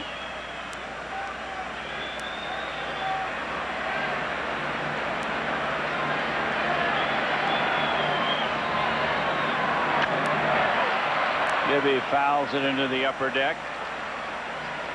1 ball, 1 strike. Edwin Nunez. Seems like he's been around forever, and he's not 30 years old yet. He'll be 30 years old in May. Yeah, he signed when he was 16 with Seattle. There's a pop fly, shallow center, and may score a run. Here comes Thurman. Gibson is safe, and the run scores.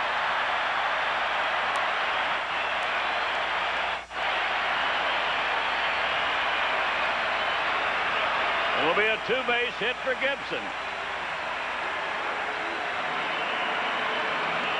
Gibby says, I got to get into the action here. I haven't done anything today, but good effort by the center fielder. Ball gets away from him.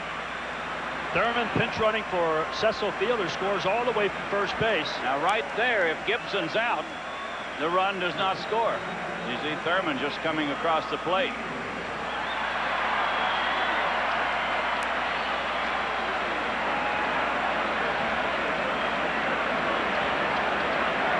They send Private to the mound. Seitzer's stalling for time, and Ken Kaiser says, I'll have none of this. We've been here 2 hours now. 16 runs might be a record here. I think there was 15 runs scored once. 1922. You remember that, George? Tigers won that ball game 15-7. Well, Tony La Russa is going to bring a right-hander in. Edwin Nunez. He wants him to come on and pitch to Rob Deere. And while there's a break in the action, we're going to pause for these messages on the Tiger Baseball Network.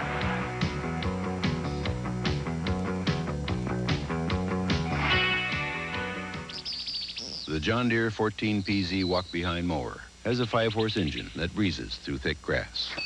A rugged, lightweight cast aluminum deck. Easy starting. A 30-day money-back guarantee. And over 40 other features you'd expect from a John Deere mower. Plus something you probably didn't expect. A price of just $349. Which means that for once in your life, you can get more than you bargained for. There's never been a better day to come back to AT&T. Well, how come you won't take me back? In fact, over 100,000 businesses have come back. Yeah, I'll make it 100,001. Come back to AT&T now, and your business, large or small, can get 100 days free. Oh, my whole career is a small business. Come back to AT&T, the best in the business. Ah, come on, will you? Even my wife took me back. I mean, not for long. Oh, she'll hear from me, too.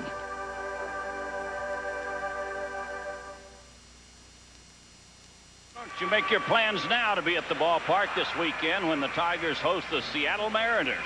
Now, every fan attending any of this weekend's games will receive a free Tigers team calendar courtesy of Budweiser. For tickets, you call 25-TIGER or stop by any Ticketmaster location. Okay, the new pitcher is Edwin Nunez. He's been around quite a while, as we mentioned before. Signed at an early age of 16 with Seattle Ball Club. Had some good years up there. Then had some arm problems, and really has not been the pitcher that he was in his earlier years. But at times can be outstanding. Pitched briefly for the Tigers and has one of the better split finger fastballs of anybody you've ever seen. But unfortunately, he had not gotten ahead of the hitters that often to use it. At one time could throw very hard, relies now on a slider and split finger, and will occasionally throw a fastball. He'll be pitching to Rob Deere with a runner at second base and 2 outs.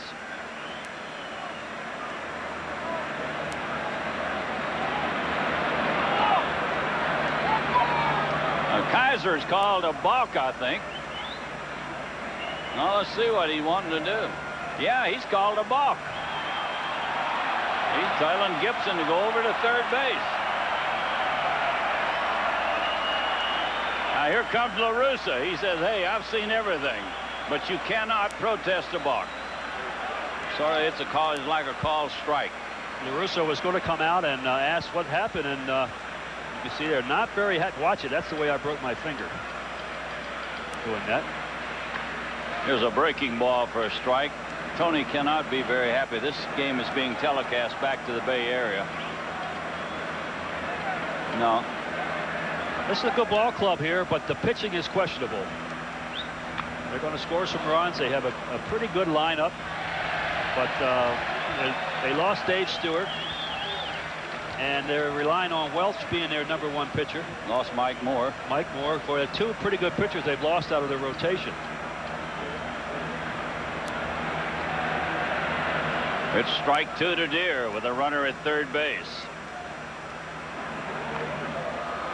And a foul tip, I think.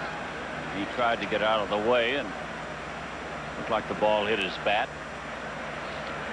So most runs, can you remember days you played in opening day? Well, they've got the opening day scores there, and this is the record. Yeah, it is a record. I remember 70, Mickey Lolich, who was a winning Tiger, scored 12 runs. Here's a long drive, and this ball foul. Oh, he had another one going out of here, and he pulled it foul. Yeah, 15 runs. When was it? Back in... That was when you played your day. That was in 1922. 22, yeah. Watch how he pulls this ball, and you wonder how he can pull this pitch. Look how far outside it is, and he really turns his body, but so strong, he's able to muscle that ball. I wouldn't be surprised to see a pitch inside right now. Behind him. Well, you know, because he looked like he's reaching out over the plate. Let's see if he gets the fastball inside. Nunez ready. Now split finger. Tigers have had three-run homers today by Deere, Tettleton, and Fryman. They really put on a hitting exhibition. Well, that's not going to be a problem. Everybody knows the Tigers will score runs, but just keep the other team down. And hey, I think there's a lot of help in sight. I think if we get Bill Gullickson back, even though he's not an overpowering pitcher, he generally keeps you in the ball game 4, 5, 6 innings, so the Tigers can score some runs. And hopefully maybe 1 or 2 youngsters will be popping up here in the big leagues. Deere strikes out, and that ends the inning. They score 8 times in the inning, and they lead it 16-2.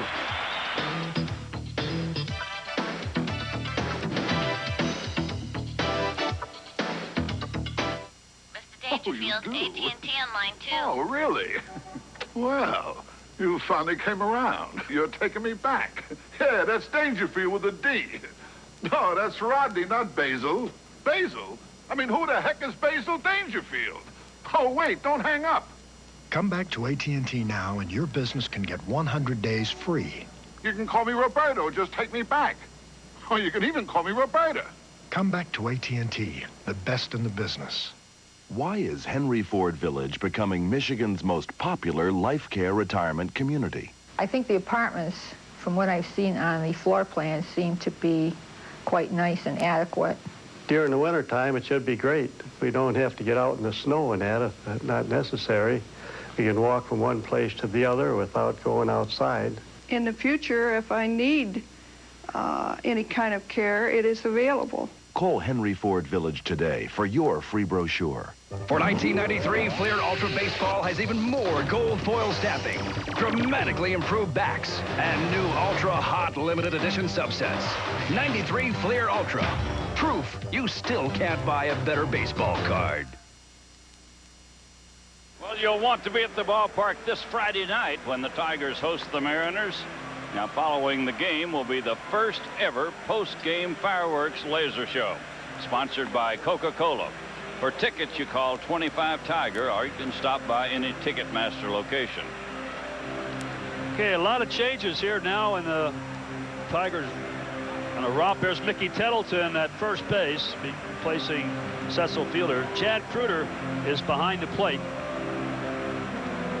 Phillips has moved into second base from left field, and Thurman now playing left field for the Tigers. So a lot of changes here in the opening day with the Tigers leading 16-2. Eric Fox is going to bat for the first time today. He replaced Henderson. So Eric Fox will bat, and he takes a strike.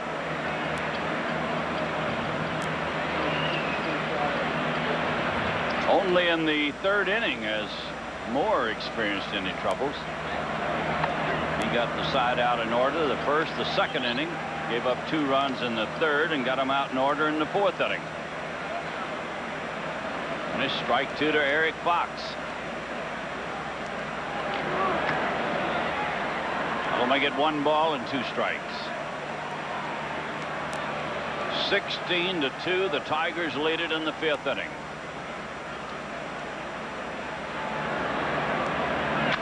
And a fly ball to center. Milt Kyler will put it away, and there's 1 out. Kyler's been a busy man out there. 5 fly balls. Out of the 13 outs made by the A's. Mike Bordick, he singled and scored a run his first time up. And a strike, says Ken Kaiser.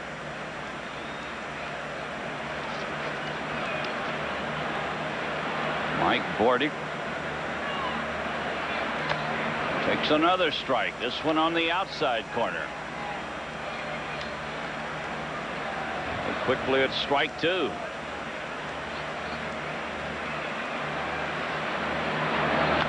And he fouls it away.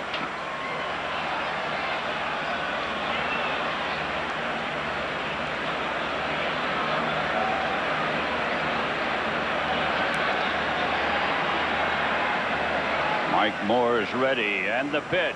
He struck him out. Bordick swinging at a breaking ball, breaking away from him. He's a strikeout victim. Well, Mike going right after him now with a big lead. He records his first strikeout of the evening. Good fastball, running fastball right on the outside part of the plate. Looked like a breaking ball, but it was a fastball, as Al said, running away from him. And the batter is Blankenship, who singled his first time up.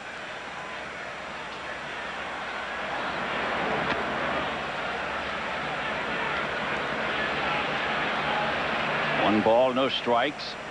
We're in the 5th inning, 2 outs and nobody on.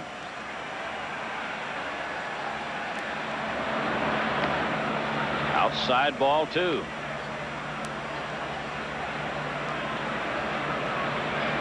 Ball 2, no strikes to Blankenship.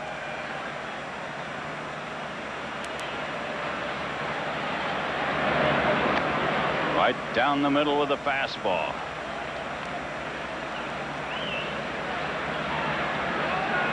Lance Blankenship.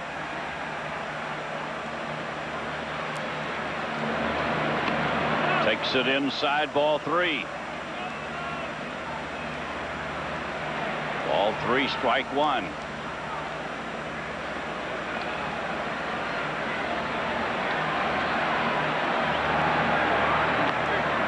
And a strike. He was on his way to first base, and Kaiser had to call him back.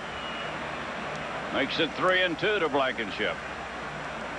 Looked like another one of those running fastballs. Bordick thought the ball was low. And the payoff pitch to Blankenship. He hits it foul, barely foul down the left field line. Kid's got a good swing. He lined it to left field his first time up for a base hit.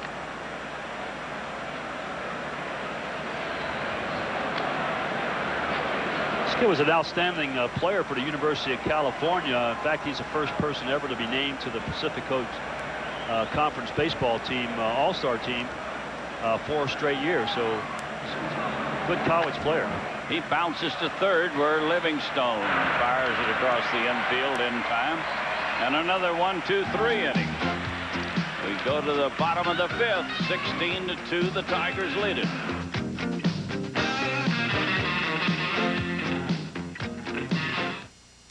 Where to find the Mountain Man.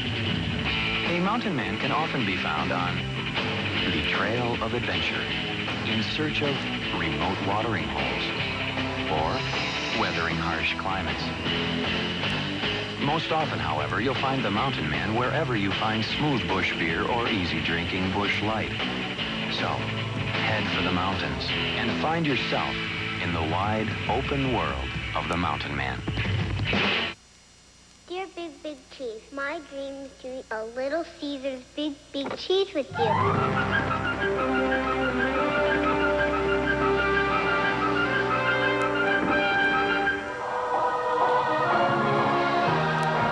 Dear Little Caesar. Wrong, kid. I'm George Burns. Oh. Let's eat. Okay. It's the biggest pizza in the history of the world. 24 slices of cheese and pepperoni pizza, all for $8.88. Pizza, pizza. Here's highlights from the Flair All-Star Game. Hot liner up the middle. It's off the wall. McCray scoops it up and wings it to Pendleton. Here's the play at the plate. He's safe. Unbelievable. Flair, a game in every pack. All right, here's a dog row. They do this a couple times in every ball game. They come down, they select a row, and if you're one of the lucky ones in that row, you can receive a free hot dog. You got any pull with them? Maybe we can get it today. I tell you what, this is going to be such a long game, it may be our dinner. I'm ready. Here come the Tigers in the 5th inning. Mickey Tettleton, Scott Livingstone, and Milt Kyler will be the batters. Tigers sent 12 batters to the plate in the 4th inning when they scored 8 times. Yeah, but new catcher for sure. Steinbach is at first base. Seitzer's moved to 3rd base. We have a lot of changes. That's Steinbach. They don't want him to get hurt. There's Seitzer's moved to 3rd base. We have a new catcher, Scott Heeman. He was claimed off of waivers from the Chicago White Sox March 29th in spring training. So it'll be Tettleton to lead off against Nunez. There's the breaking ball in for a strike.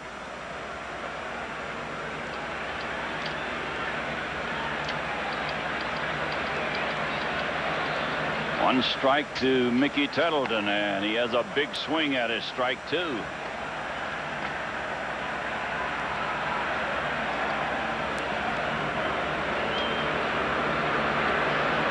Mickey Tettleton had a 3-run homer in the 4th inning. This one is low. Nunez has a great arm. He has good stuff, but everywhere he's pitched, he's been hurt a lot. Yeah, he's had a lot of injuries, arm problems. He had surgery while he was with Seattle, but he seems to hang on, you know. Delivers it low, and Heeman will have to run it down. Doesn't throw as many fastballs as he once did. He relies now on getting ahead with the slider, and then hopefully if that's a strike, he throws a split finger fastball. He doesn't like to challenge you with the fastball anymore. Doesn't throw as hard as he once did.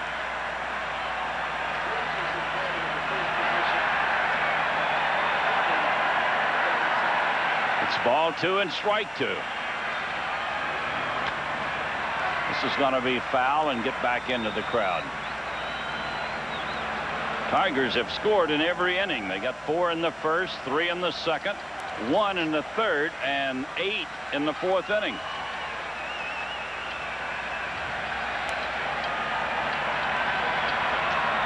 Nunez getting ready for the 2-2 pitch. And he struck him out.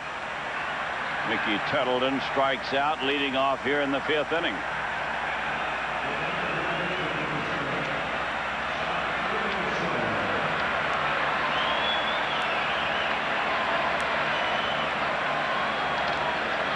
So Nunez has faced 2 batters, and he struck them both out. Scott Livingstone takes a strike on the outside corner.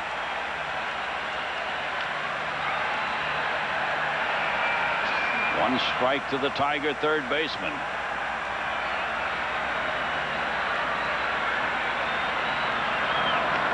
Strike 2 as he goes for the breaking ball.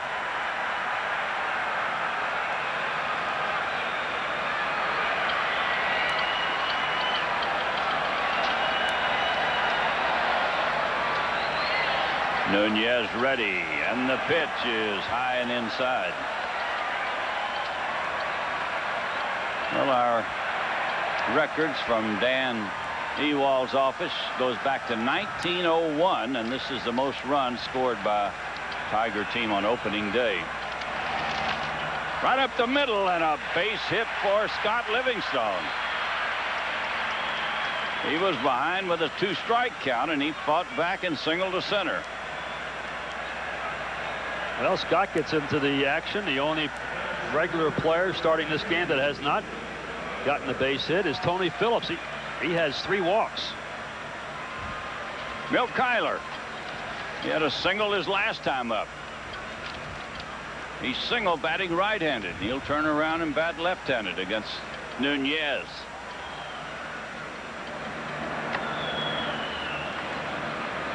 One ball and no strikes. Well, the Tigers are off tomorrow. They come back here again against Oakland on Thursday. They have a weekend series against Seattle. Pretty good ball club. Friday, Saturday, and Sunday, and Monday. And then Texas comes in for 2 games on the 20th and the 21st, Tuesday and Wednesday. And we'll pick them up that Friday of that week in Minnesota. Friday night and Saturday night from the Metrodome. Take Sunday off and come back Monday and Tuesday in Kansas City. Maybe a little warmer then.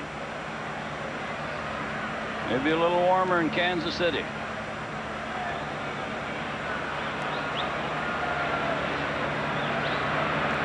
It's 1-2 to Kyler.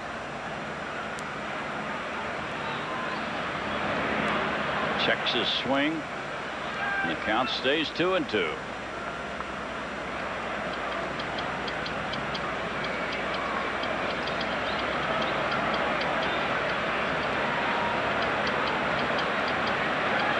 What's the longest game, 9-inning game in history? Anybody know?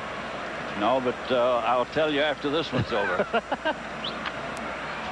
Because we're well on our way to setting a new record. Oh, no.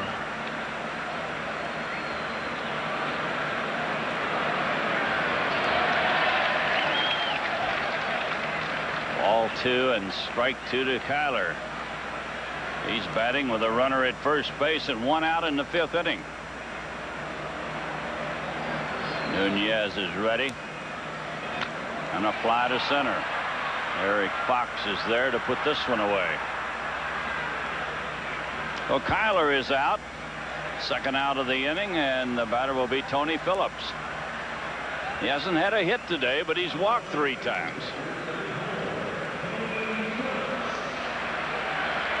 Tony can go 1 for 2 and his batting average will drop. Yes, that's right. He came into the game batting .565.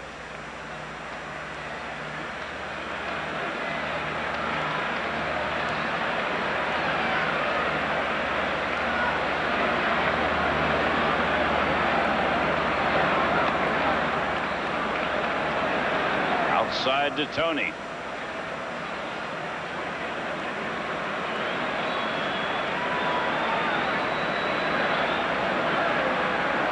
One ball, no strikes. We're beginning to lose a little bit of our crowd. Tigers leading by 14 runs in the 6th inning, and I think they're out in the plaza. They're out investigating the plaza, buying the souvenirs, and right. getting all that food that they have out there. Tony's got to have a new bat. He hit that one on the end of the bat down the left field line and broke his bat. So Chad Kruder on deck. He'll make his first appearance in opening day here.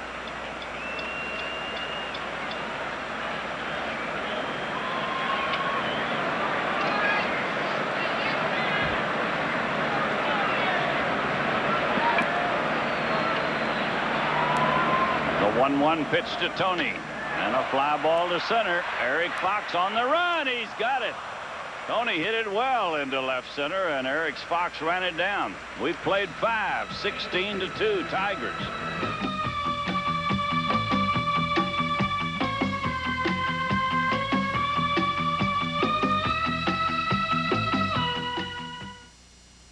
Some people just can't control themselves. Me, I'm always in control. People like me never change their mind. Get 6-9 financing or $1,500 cash back on Crown Victoria. That's $1,500. Plus, save over $2,300 when you combine the cash back with option package discounts. That's over $2,300. When I'm in my Crown Victoria, I don't have a care in the world. See why your Metro Detroit Ford dealers are #1 throughout the Tri-County area. Most places that sell subs are generous with the lettuce and stuff, but what about the meat? Let's see. Ooh, a lot of stuff. But at Arby's, their subs are loaded with meat, not lettuce. So their new hot ham and Swiss sub is filled with juicy, fresh sliced ham and melted Swiss on a toasted roll that can barely hold it all. Oh, there's the meat. Where? That's right there in the pickle. That's an olive. Oh, yeah. Arby's new hot ham and Swiss sub. Hey, different is good.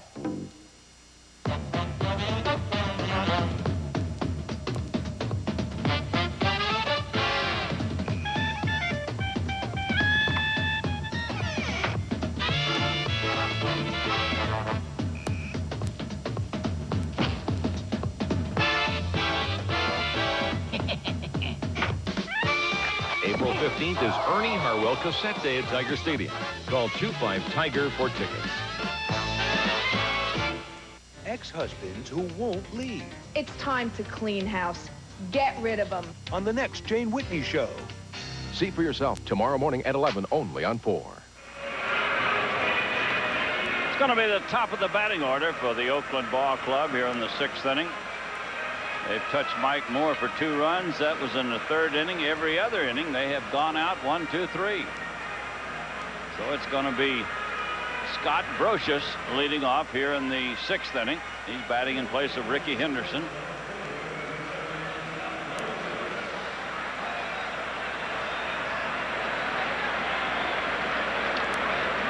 Scott Brocious. And Heeman's going to bat in place of Jerry Brown. Scott's another one of the players, 26 years old, that shuttled between Tacoma, their AAA ball club, and the Oakland team 3 different times last year. He hits it right at Fryman on a line, and Travis picks it off. Well, Brocious is out as he lines it right into the glove of Fryman. We're going to see Scott Heeman for the first time today.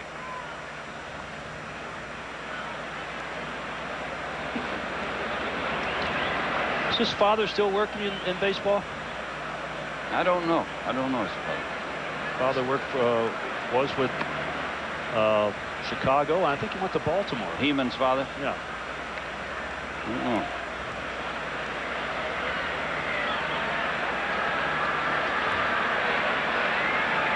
If you're talking about Raleigh Heeman, he's the general manager in ball. Is that his son? Yeah. I didn't know that. Yeah. Oh, I know Raleigh real well. Yeah, he's the general manager of the Baltimore Ball Club. I didn't know whether he was still there. I thought he had gone to Baltimore, but I didn't know whether he was still there or not. I tell you, Raleigh Heeman's done a good job wherever he's been. He did a good job with the White Sox, put together a good club, and he's been the architect of the club in Baltimore. And they played so well last year, and they will again this year, too. They're off to a slow start, but they have a good ball club. And this is his son. I didn't know that. He hits it into center. Tyler there to put it away. That's the 2nd out of the inning. Scott Heeman is out, and the batter will be Sierra, Ruben Sierra.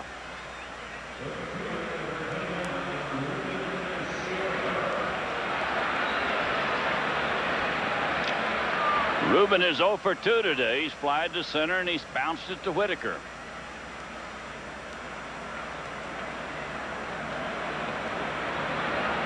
He has no home runs on the year, but he's batted in 6 runs. Pitch is outside. Ruben signed a contract at a very early age, 17, and he converted to a switch hitter his first year in pro ball. And he hits it deep to right field.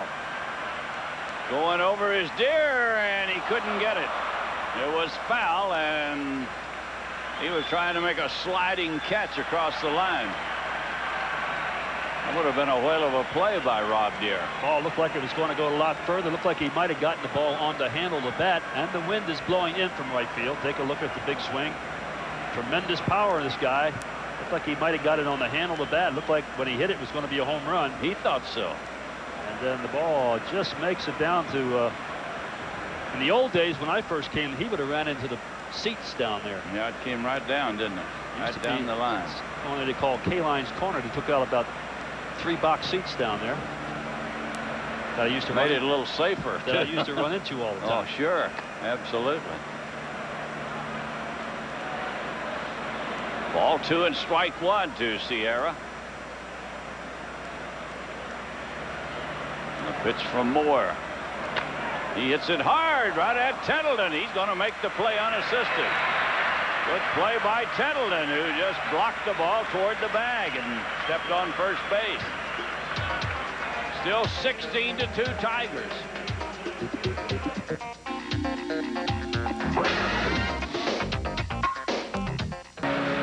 We're going to pause 10 seconds for station identification on the Detroit Tiger Baseball Network.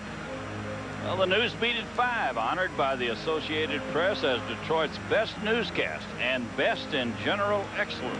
You can see it for yourself only on 4. Which reminds me that Carmen Harlan from our own News 4 is going to sing the national anthem. Looking forward to the 7th inning. Yeah, I said take me out to the ball game, not the national anthem. Take me out to the ball game. She's going to lead the crowd in singing. She could do that too. Yeah, she could. She's probably back underneath, getting the old vocal cords all ready to go. Warming up. Yeah. Chad Kruder's batting for the first time today. And there's a strike, makes it strike 2. Nunez has been the only pitcher that's had any success today. They've had 3 pitchers in there. He's held the Tigers to 1 hit since coming on. Check swing by Kruder makes it 1-2. 16 runs on 14 hits for the Tigers. 2 runs, 2 hits for the Oakland A's. It's Munoz throwing in the bullpen for the Tigers.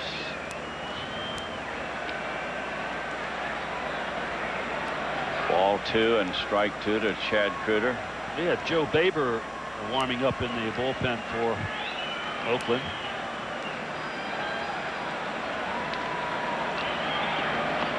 Ball 3. 3-2. Nunez hasn't walked anybody since coming on. He's only allowed 1 hit. That was a single to Livingstone. Well, we have Nunez and Munoz warming up.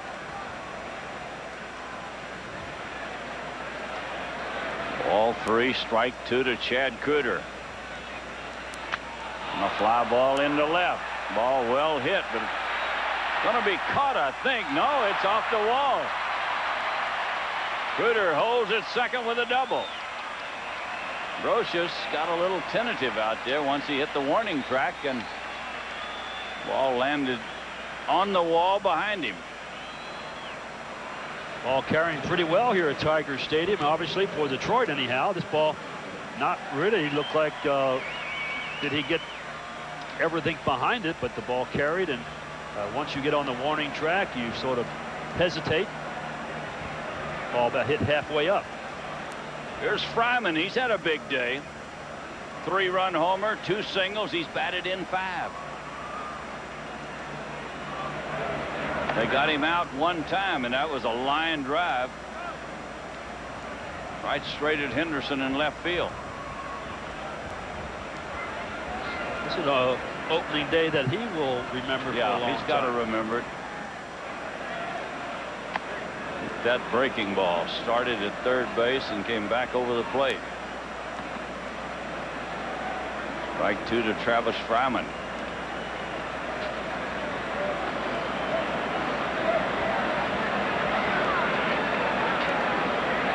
We're in the 6th inning, the bottom of the 6th at Tiger Stadium. 16-2, the Tigers lead it. And the pitch outside to Travis.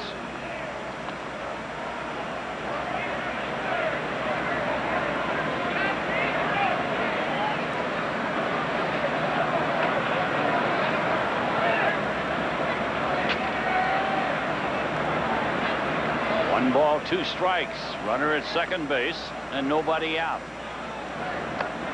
We'll make it 2-2.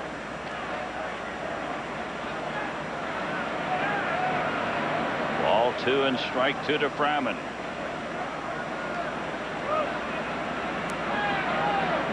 Thurman's going to bat next. It'll be his first time at bat today. This one's fouled away. Does Travis Fryman like to hit a fastball? That pitch almost hit him. Yeah. He sees a fastball, he wants to swing at it. Sit on the fastball. You're not going to go wrong with that. And if you can hit it when you get it. No, that's what I mean. If you can hit it, sit on it. You'll get it sooner or later. They can throw all the curves and the sliders and the sinkers and. Yeah, I'll bet you if you went and took every one of the breaking balls, they'll be balls. Yeah. And you'll get the fastball. Yeah. This one's fouled down the right field line.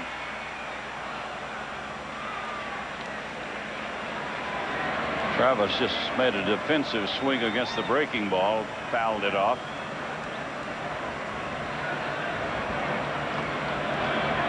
He drove in the first run today. A base hit in the first inning drove in Whitaker from second.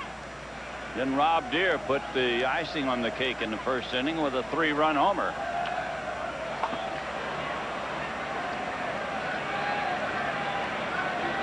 He's getting his swing back a little. These last 2 pitches, Al, he would have been out the way he was swinging earlier in the year. It's getting tougher to see in Tiger Stadium right now. The shadows are starting to creep out to the pitcher's mound. The light tower is on the pitcher's mound now, but as the game goes on, it's going to be a little tougher to see. He struck him out. He threw the high fastball by him, and Fryman strikes out. It's the third batter that Nunez has struck out since he came on. We'll see Thurman for the first time today. He got into the game as a pinch runner for Cecil. Cecil Fielder had a big day. 3 singles and 4 singles in 4 trips to the plate. Well, I see Skeeter Barnes out on the on-deck circle, so he's going to see part of the action here opening day. That's good. Get the Tigers, some of these Tigers in the ball game, get them over the nervousness of being home in front of the big crowds.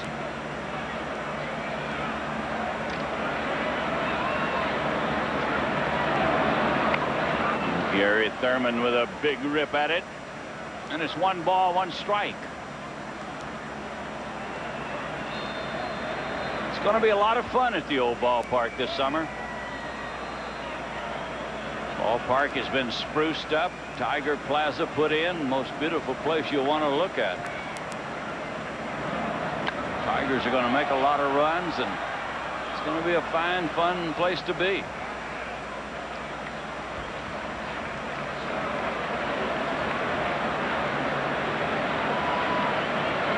One ball, 2 strikes to Thurman.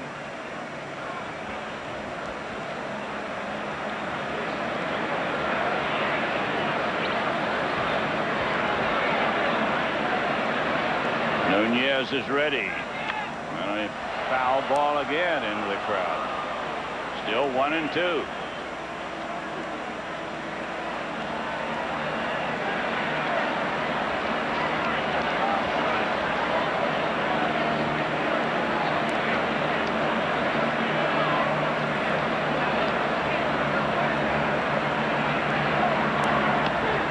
He threw the fastball right down the middle, and he caught Gary Thurman looking. 4 strikeouts today for Nunez.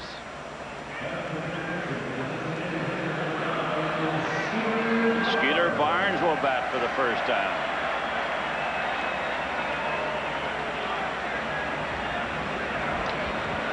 Skeeter batting in place of Kirk Gibson. Runner at second and 2 outs. Cruder opened the inning with a double. He's still there. Here's a strike as he got the breaking ball over. 1 strike to Skeeter Barnes. Skeeter saw action at third base in Anaheim. Here's a ball hit in the hole and a good play. Long throw. You won't get him.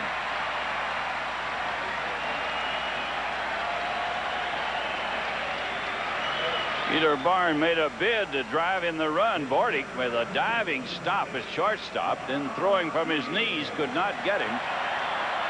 That'll be a base hit as we look at it again. Outstanding effort at short.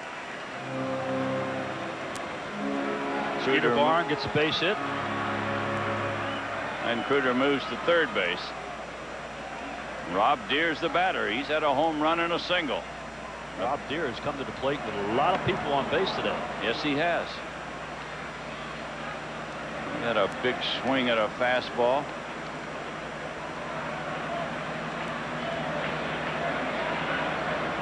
Tigers have scored in every inning of this game except the 5th inning. This one's popped foul, and it'll get out of play.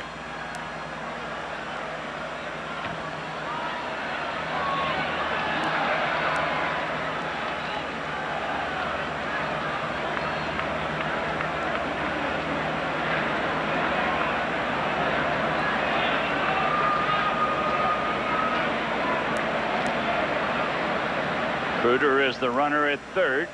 Skeeter Barnes at first with 2 outs. And it's strike 2 to Rob Deere. That'll make it 1-2. See the base runners now. Cruder's at third base. Skeeter Barnes over at first base. And 1 ball, 2 strikes to Rob Deere.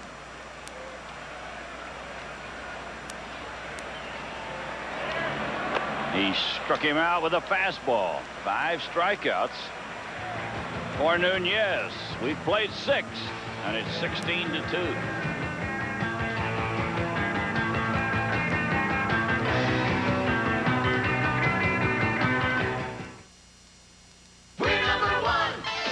Your Metro Detroit Ford dealers are #1 in new car and truck sales. They are also #1 when it comes to used cars. They have extended warranties that your Ford dealer stands behind. Large selection, low financing, and most importantly, you'll pay no more for a quality used vehicle. There's comfort in knowing you can trust your Ford dealer. For a reliable used car or truck, there's only one place to buy. See why your Metro Detroit Ford dealers are #1 throughout the Tri-County area. Dear Midas customers, buy 1 guaranteed Shocker Strut and get the 2nd for 50% off. And we not only guarantee our parts, we guarantee our work. That's the Midas way, the way it should be. Jeopardy has a challenge for everyone. In 1964 and 1967, this Cardinals pitcher was named World Series MVP. Make time to take the Jeopardy challenge. See for yourself tonight at 7:30 only on 4. The News Beat Today, a part of your morning rush with weather and traffic every 10 minutes. Detroit's most watched morning newscast. The News Beat Today. See for yourself weekdays at 6 on 4. Well, they were expecting 52,000 at the old ballpark today, and they had 51,952. Missed it by 48 people. And that's the most since 1978 when they had 52,528. Detroit won that ball game 6-2. Mark Fidrich was the winning pitcher against Toronto. It's been a fun time at the ballpark today for 51,952. Tigers took it right to Oakland in the first inning. 4 runs scored, 3 on a 3-run homer by Rob Deere that just set this crowd off. And the Tigers have had 3 3-run homers today. Deere, Tettleton, and Fryman. Cecil Fielder had 4 singles. Very unusual for Cecil Fielder to have 4 singles. We're in the 7th inning. Pitch is high. Troy Neal has fly deep to center both times he's been at the plate. And he fouls this one away.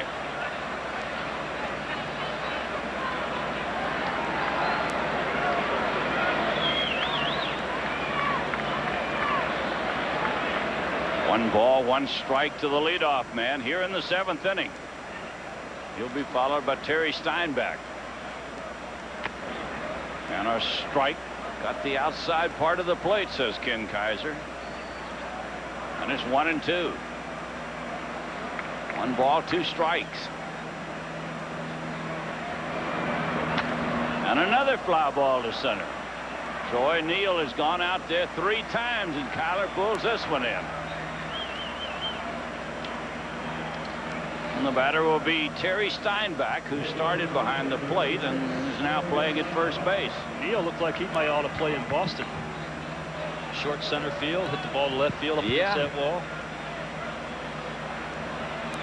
Either that or get the coaches throwing to him. He's hitting in the upper deck in right field. Well, he can get around on that 45, 50-mile-an-hour fastball, but against somebody throwing 85 on up, he hits it straight away to left field. Center field. Center field, yeah. That's no good here in Tiger Stadium. And here's a base hit into left center. Going to drop in for Steinbeck. His first hit of the day and the first hit for the Oakland Ball Club since the 3rd inning.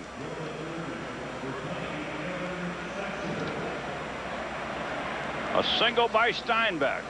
And the batter will be Seitzer. Kevin Seitzer has bounced to second and flied to center.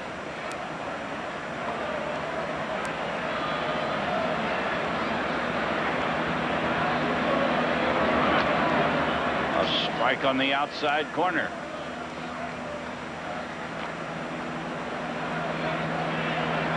This fellow started at first base, and now he's back at his regular position, third base. He sends it down the line in right field. This ball is fair, and extra bases are going to hold the runner at third as Deere gets it back into the infield. A 2-base hit for Seitzer.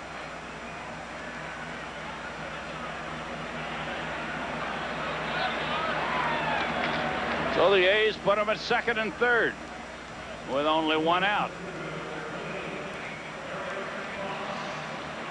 This is why this guy has been a good hitter over his career. He slices the ball to all fields. This ball right down the right field line. They're playing him short and towards straight away, but he slices the ball down the right field line. Boston a winner today in their home opener. 6-2 as they beat the Cleveland Ball Club. It's Bob McDonald, a late acquisition from the Toronto Ball Club, and has pitched well so far for the Tigers. 1 strike to Fox. He's batted 1 time and flied to center. He got into the game in place of Henderson.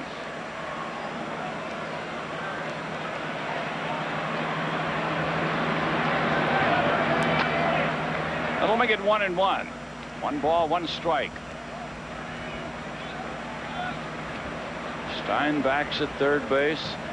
Seitzer at second. 1 out in the inning. Ball hit to first base. Tettleton picks it off. He'll let the run score.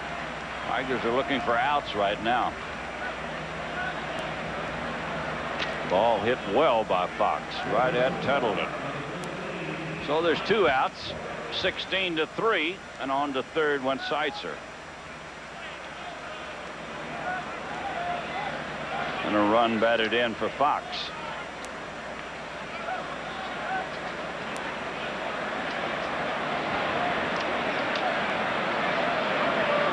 Mike Bordy, and he fouls it back.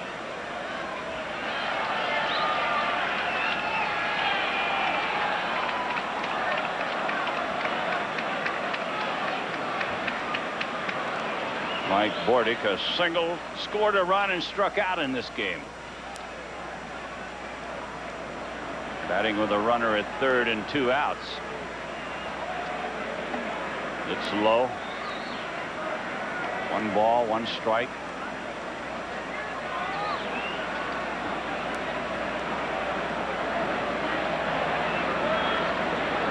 Mike Moore getting ready. And another base hit by Bordick.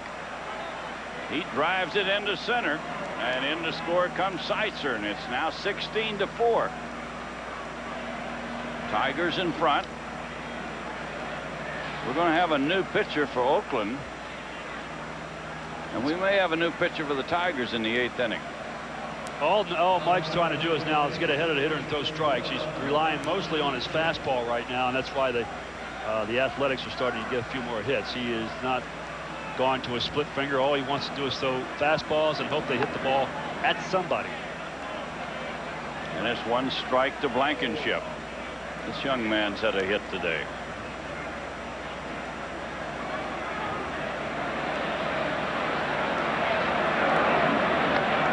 Delivers low, and it's 1 ball, 1 strike.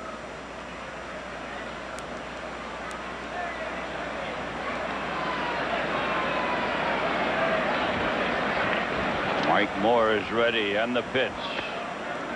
It's low ball 2. A's scored 2 runs in the 3rd. They've scored 2 here in the 7th, and every other inning Mike Moore has retired the side in order.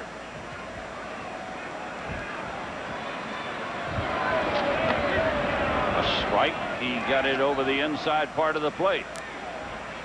We'll make it 2-2.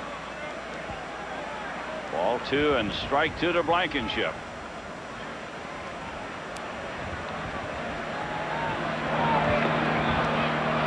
Down to second will go the base runner, Bordick. It's a wild pitch charged against Mike Moore.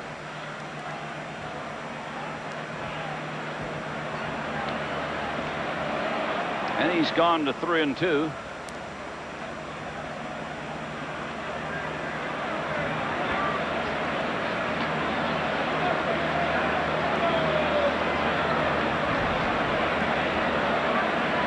The pitch coming up, and he walked him. 3-2 pitch low and away, and Blankenship gets a walk.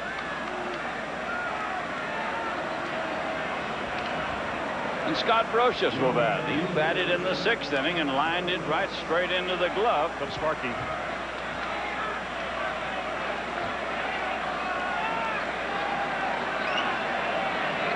We may see a pitching change right here. He's thrown a lot of pitches lately. We are having a pitching change. Sparky doesn't come out unless he makes a change, unless there's somebody hurt. And obviously, Mike's not hurt, but he wants to take him out. He's thrown a lot of pitches. You know, he was knocked out in the 1st inning last time he started, so he hasn't pitched all that much. And this is by far the most pitches that he's thrown in any one ball game. Well, there's a break in the action. We're going to pause for these messages on the Tiger Baseball Network.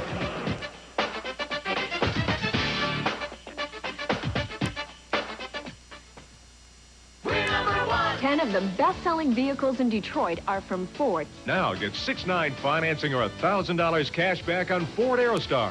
That's $1,000 cash back on Aerostar. Now that's a great deal. Plus, save up to $1,000 with option package discounts. Combine that with the cash back for a total savings of $2,000 on Aerostar. For price and quality, there's only one place to buy. Your Metro Detroit Ford dealers are #1 throughout the Tri-County area.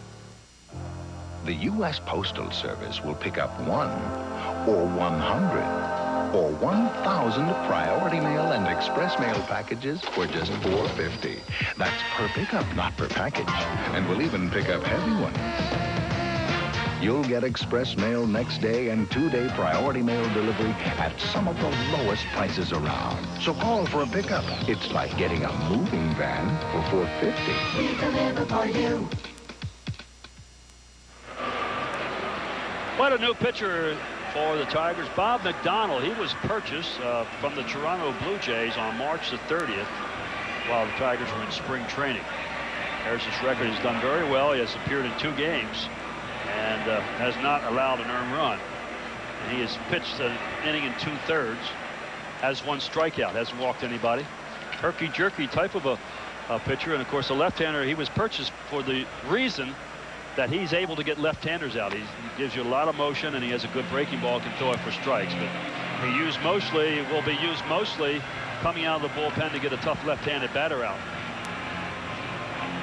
He'll come on to pitch to Scott Brocious with runners at first and second and 2 outs.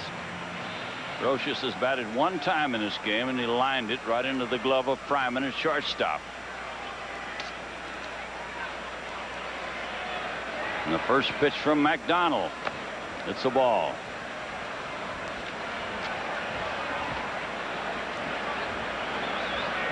One ball, no strikes.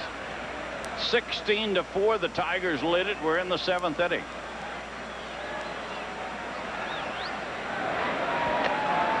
This one is low, ball 2. Ball 2, no strikes.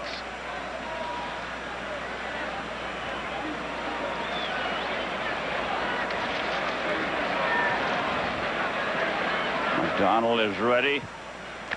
He had a big swing at a fastball. Makes it ball 2 and strike 1. Might have taken a little off of it. Looked like he was out in front of it.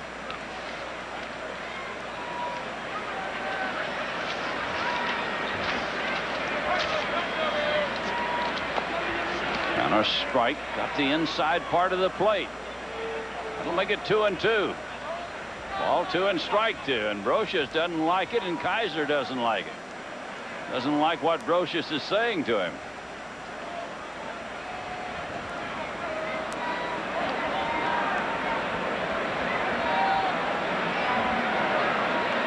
Ball 2 and strike 2. That'll make it 3-2.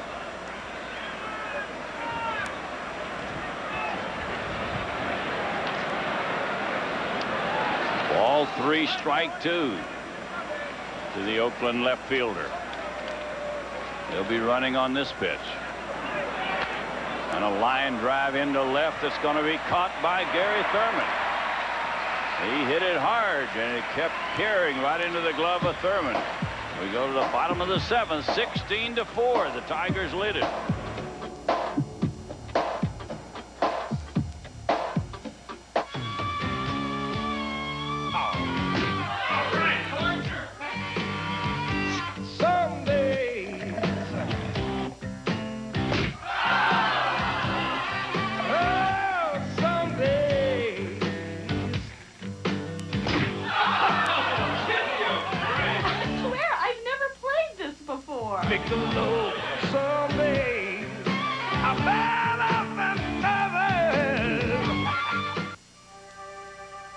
Never been a better day to come back to AT&T. Well, how come they won't take me back? In fact, over 100,000 businesses have come back. Yeah, I'll make it 100,001. Come back to AT&T now, and your business, large or small, can get 100 days free. Well, my whole career is a small business. Come back to AT&T, the best in the business. Ah, come on, will you? Even my wife took me back. I mean, not for long. Oh, she'll hear from me, too. The Big Picture, the area's most advanced and accurate weather machine. If you haven't experienced it before, your time has come. Hey, the West Coast is drying out today after a week of record rainfall. Denver is expecting as much as a foot of snow overnight. A powerful storm triggered more than a dozen tornadoes across the Midwest today. The eastern half of the U.S. is digging out from the storm of the century, producing Chuck very heavy Gatica rain. and The Big Picture lets you experience weather without leaving home. A Newsbeat exclusive, The Big Picture. See for yourself only on Channel 4. Okay, a new pitcher, Joe Baber, spelled B-O-E-B-E-R, Baber, and he's a National Leaguer just last year with Houston. He appeared in 81 games. That's the most games anybody appeared in all last year for the Houston Ball Club. 81 games. He had a record of 3-6, and he's been in 4 ball games this year and 5 1/3 innings, 8 hits, walked 2, and has 1 strikeout. Tigers come to bat in the 7th, leading 16-4, and the batter will be Mickey Tettleton. Well, we were treated between innings to the fine, fine singing of Miss Carmen Harlan from Channel 4. She's a professional. Oh, I tell you. She looks like a professional, too. Yes, she put all the actions into it and got the crowd going with her, and very, very good. Very fine. Pitch is outside. This fellow pitched for Atlanta at one time, then Houston, as Al told you, and National League all the way, I think, for Philadelphia before that. St. Louis. He had pitched for Philadelphia before Houston and Atlanta for 3 years. Signed and raised in St. Louis. He walks Tettleton on 4 straight pitches.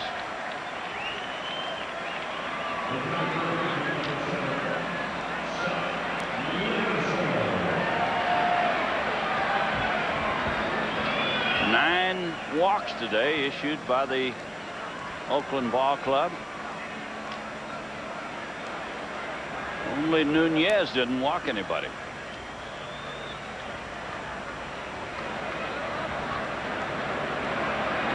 Scott Livingstone will bat with a runner at first and nobody out.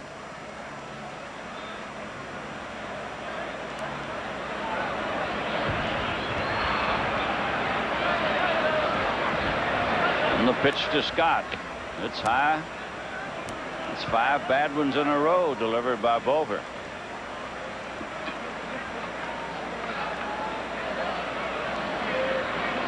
One ball, no strikes. And a fly ball to center. Well hit, but playable. Fox is there.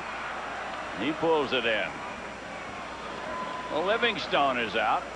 First out of the inning. And the batter will be Kyler. Milt Kyler, who singled and walked today. 1 for 3 on the afternoon.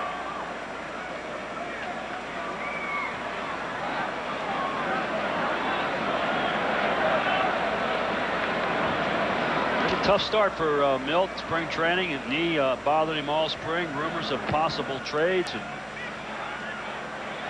here he is in a uniform. Sometimes some of the best trades you don't make are the best ones. So hopefully Milt can get straightened out and have a big year for himself. 1 ball, no strikes.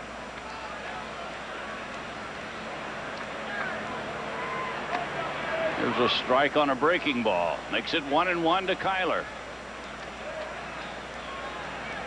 7th inning at Tiger Stadium in a ball game that's 3 hours old now. This one is high. Ball 2. Ball 2, strike 1.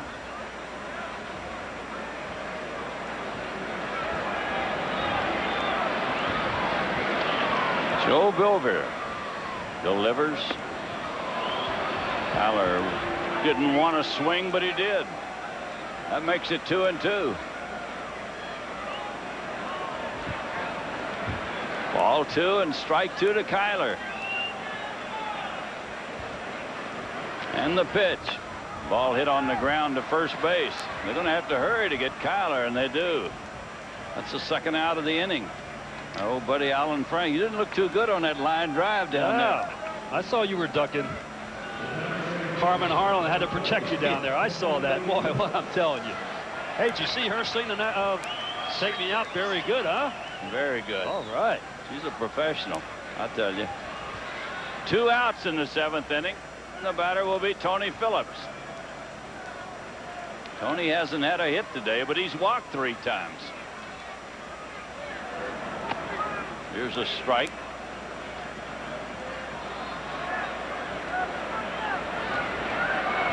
One strike to Tony. He lined out his last time up, hit the ball well. And a ball hit hard right at the second baseman. And the inning is over. At the end of 7, it's 16-4.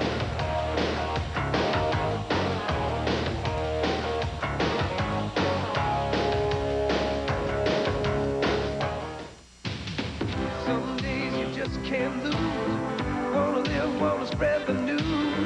Some days you feel so good. Gotta smile, gotta knock on wood. A great day calls for a great beer. The Michelob beers with its smooth, classic taste you don't find every day. Michelob, some days.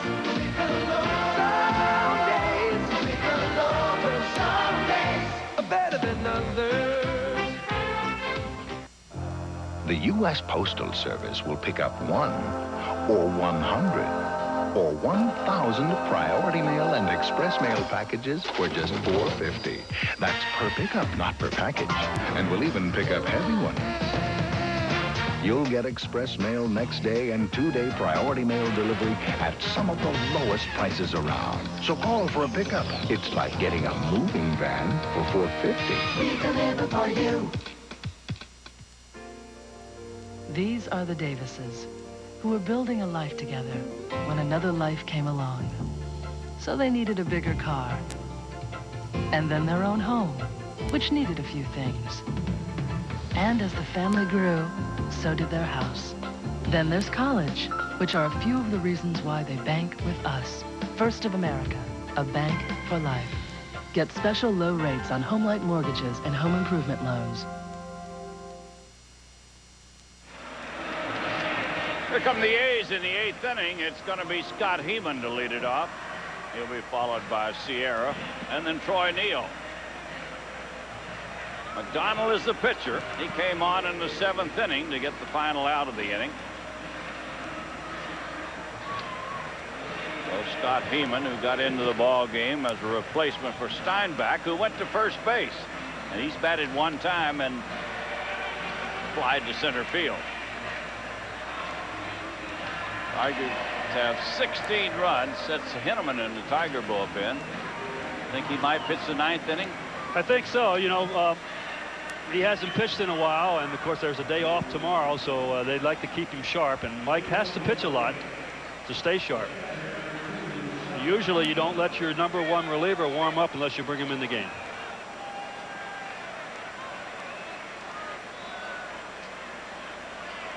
Well, we're ready to go in the 8th.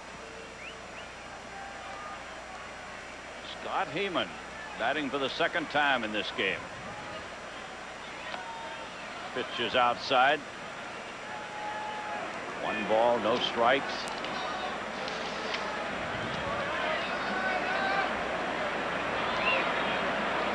A little difficult, as Al pointed out, now to be in the batter's box, but here's a liner to center that's going to fall in for a hit. Gets by Kyler, and on to second goes Heeman. He thought he had a chance to catch that ball at first.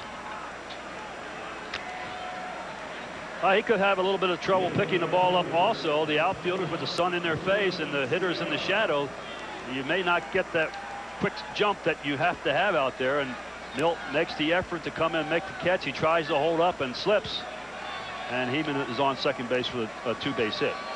And the batter is Sierra. Ruben Sierra, the right fielder, a switch hitter, and he'll turn around and bat right-handed against the left-hander. Runner at second with nobody out. And he goes for the first pitch and fouls it away.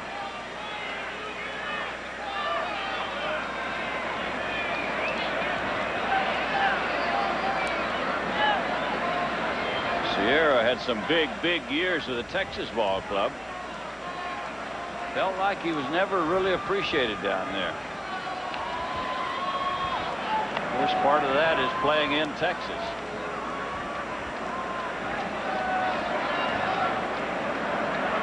Almost got to be a Nolan Ryan to get the kind of publicity you deserve down there.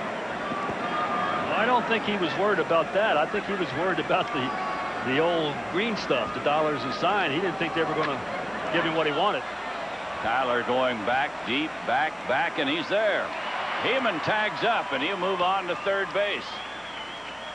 So Sierra hit the ball well into deep center field. It's been a busy day for Kyler out there. Long fly ball, probably about 400 feet, maybe 405. A home run in a lot of ballparks, or certainly up against the wall, but here at Tiger Stadium, just a routine stroll in the park for the center fielder. And the batter will be Troy Neal, who has flied to center 3 times today. 3 times this fellow has sent, and he pops it up on the infield. Well, the wind is sweeping this ball, and Fryman stays with it to make the catch. Got to check the wind every time you go on the field. Wind's picked up. It was blowing slightly. Now it looks like it's picked up to maybe 20 miles an hour. So it'll be Steinbach batting with a runner at third and 2 outs.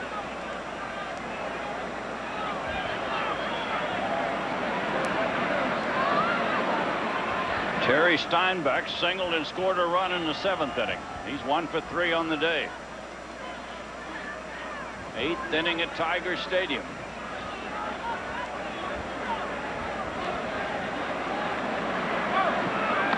This one is outside.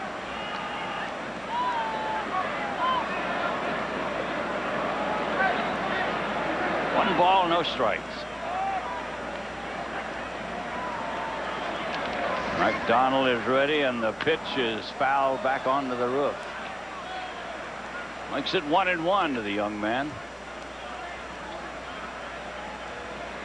Moore pitched into the 7th inning with 2 outs in the 7th. McDonald came on to get the final out.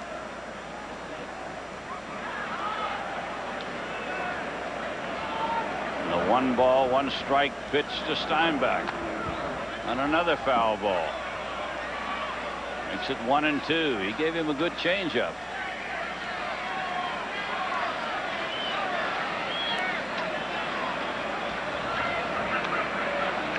A lot of people left the old ballpark. Getting cold down there. Yeah, it is a little cold. Check and see if my wife's she's sitting down there freezing with everybody. 1-2 to Steinbach. And he pops it up on the infield. Ryman's going to have to chase this one down. And he does. And makes the catch. He almost dropped it, 16-4.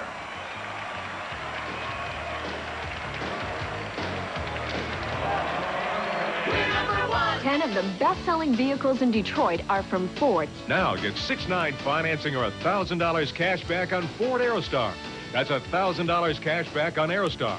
Now that's a great deal. And now, with the purchase of any new Ford F-Series, America's best-selling pickup, you can get a Ford bedliner at no charge. That's a bedliner savings of over $250. For price and quality, there's only one place to buy. Your Metro Detroit Ford dealers are #1 throughout the Tri-County area. For years now, Mr. Krylon Spray Paint's been showing you how to get a professional finish, while I've been taking to the cleaners. Well, no more. Krylon's easy. Go play with your tarantula. I'll spray it here, the other leading brand there. Krylon's smooth, no runs, no drips, no airs, and dries to the touch in 12 minutes. 2 hours later, the other brand's tacky. Yeah, Johnny. Hey, all right. Have a seat. How you doing? Good. I got to get back to my spray painting. Don't get any paint on you. For a fast, smooth, professional finish, get Krylon.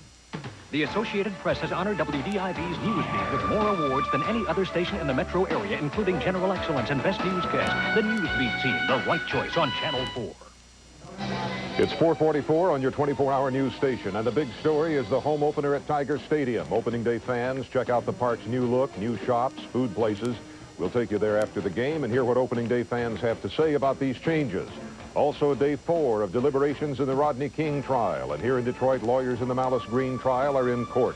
I'm Mort Grimm. Join us for these stories and much more coming up right here on the News Beat following the Tigers' home opener. Well, our Budweiser play of the game took place in the 3rd inning. Bases loaded, nobody out, 1 run already in. Jerry Brown hits this hard ground ball at 3rd base. Livingstone turns the double play. The Tigers get out of a big jam. $500 is being donated to catch by Budweiser. What you didn't see in that play, how far Lou Whitaker had to run to get to second base to make the double play. That was a left-handed batter. Yeah. Been a right-handed batter, been a routine play. Going to be Chad Cruder to lead it off. He's batted 1 time today, and Cruder has doubled in his only trip to the plate. Tigers bat in the 8th inning. They lead 16-4. Cruder, Fryman, and Thurman will be the Tiger batters. Here's a strike. 1 ball, 1 strike. Mike Henneman walking back to the dugout, so it looks like he will be coming in to close this ball game out. Which is low and inside, ball 2. Ball 2 and strike 1.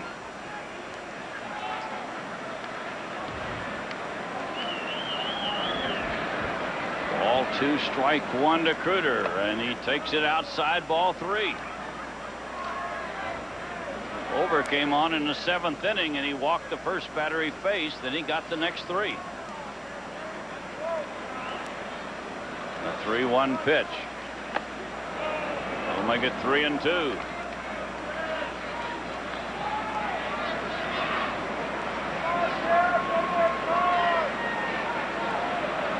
Ball 3, strike 2. And a base hit for Cruder.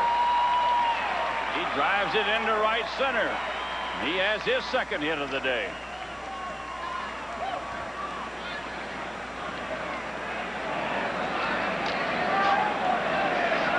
Chad has gotten a lot stronger. He's really bulked up over the winter months and swinging the bat very well. He hit a home run in Sarasota. They said it's a Rob Deere type home run. That's how much stronger he's got. Here's Fryman.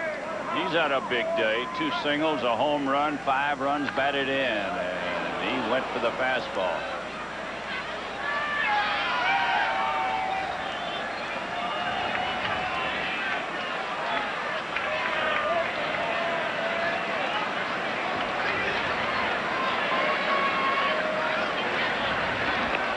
As the breaking ball, he tried to check his swing, but he couldn't. One other game this afternoon in the American League. Boston beat Cleveland 6-2. That's their home opener at Fenway Park. Red Sox have played very well here in the early going. It's a big year for the Red Sox, for the manager, Butch Hobson, and possibly the general manager. They're going to have to win, or maybe lose their jobs. Breaking ball outside makes it 2-2 to Fryman. Red Sox have a terrific 1-2 punch in pitching. Roger Clemens and of course Viola. Two very tough pitchers. Viola pitched today. A 2-2 pitch to Fryman. Nope, almost hit him. It'll make it 3-2.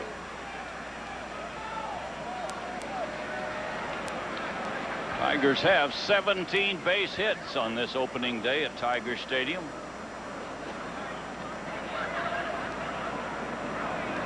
The 3-2 pitch is coming up to Travis. He walked it.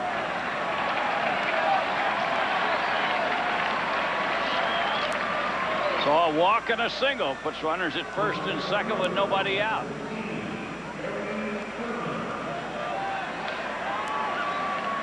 Here is Thurman, struck out his only time at bat.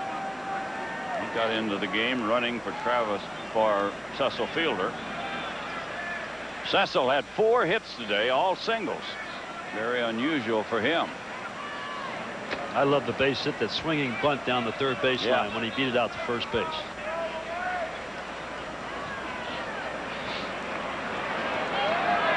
One ball, no strikes.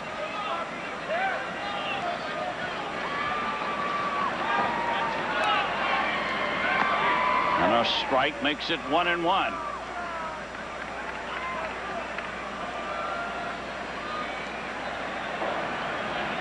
The wind has really picked up and is going toward the corner in left field.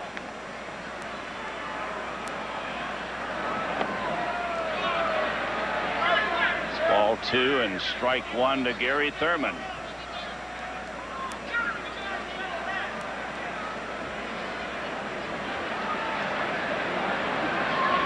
Joe Bover, B-O-E-V-E-R, is the pitcher, and he delivers a strike, makes it 2-2.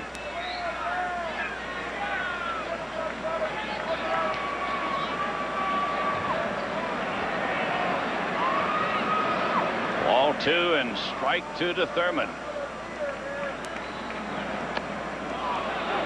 Ball 3.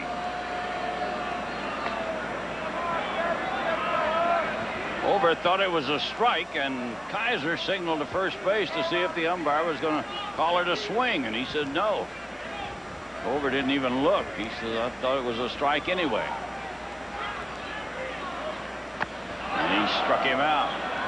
Gary Thurman goes out on strikes. First out of the inning. The batter will be Skeeter Barnes.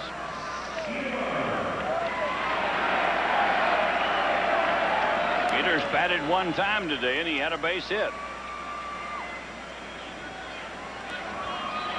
Skeeter, a big favorite here with Tiger fans. They love what he represents. A guy that had to fight the odds. He spent a lot of years in the minor leagues. He kept working and finally got a chance to play in the big leagues. Had a good year for the Tigers last year.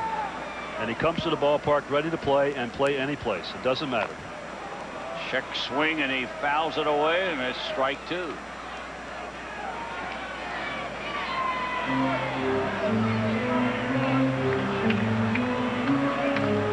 Two strikes to Skeeter.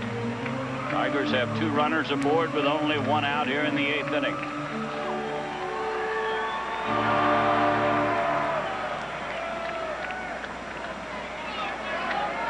Over gets ready on the 2-strike pitch.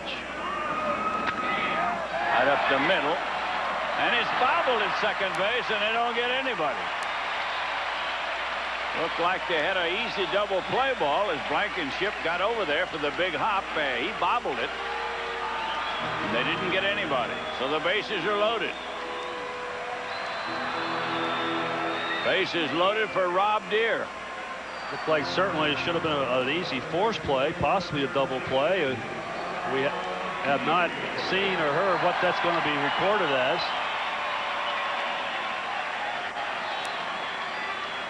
Rob Deere had a 3-run homer, and he's had a single today.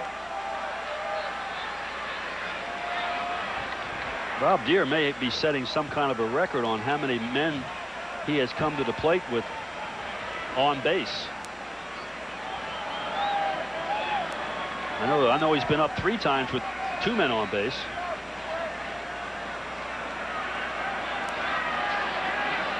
Here's the breaking ball in for a strike.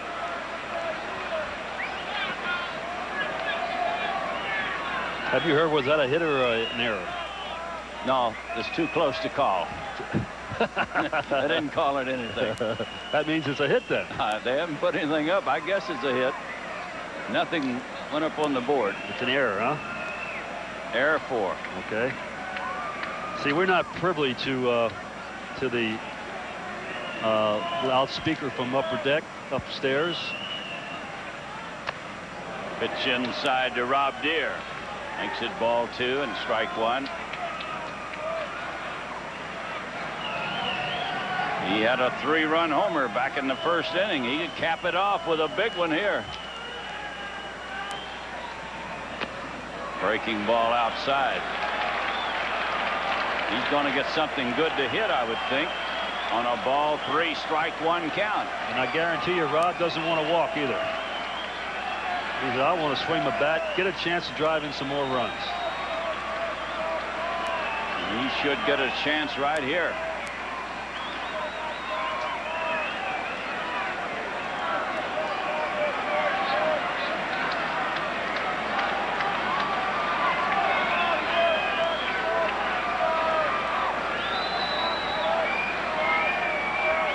Joe Bover is ready, and the pitch is a strike. Deere is going to have to come back. He had already thrown the bat away and gone about halfway, maybe a third of the way down the line. Well, and he better be swinging. He better be swinging on this pitch because the umpire at this stage of the game doesn't want these people. This is a ball, and it is a ball outside, and Rob Deere has every right. But the umpire at this stage, hey, you're leading by a big score. Don't show me up in front of these people. Strike 3, and he's out. Exactly what happened. Exactly what happened. Rob Deere is called out on strikes, and it'll be up to Tettleton.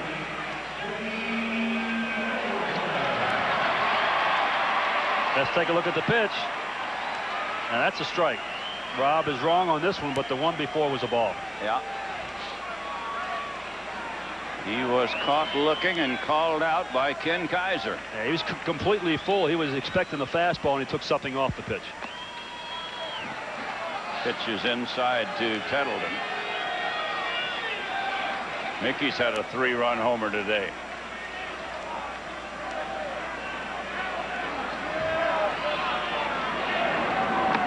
And a big swing and a miss at that one. 1 ball, 1 strike.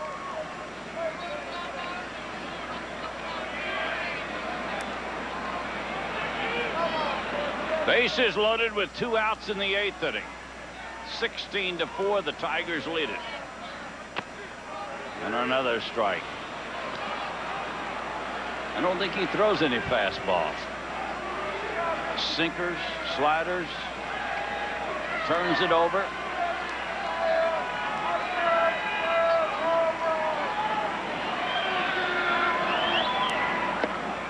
That was close. Ball 2 and strike 2.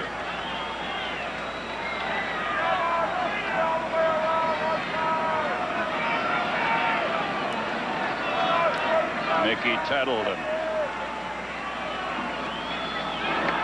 takes it low, ball 3. He goes to 3-2 on him. Mickey's had 1 hit. That was a 3-run homer, and he's walked twice today.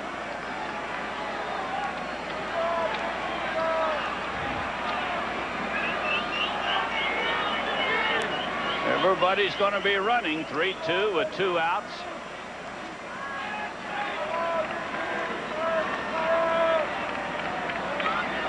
And the payoff pitch. He walked him.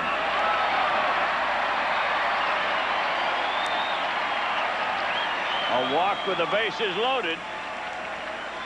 And that'll force in a run. Chad Cooter comes in to score. It's 17-4. And Livingstone gets a chance for the bases loaded.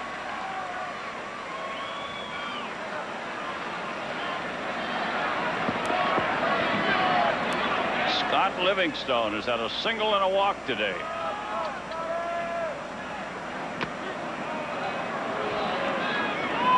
One strike, says Ken Kaiser. It's been a long day for him back there. Putting those arms up and down.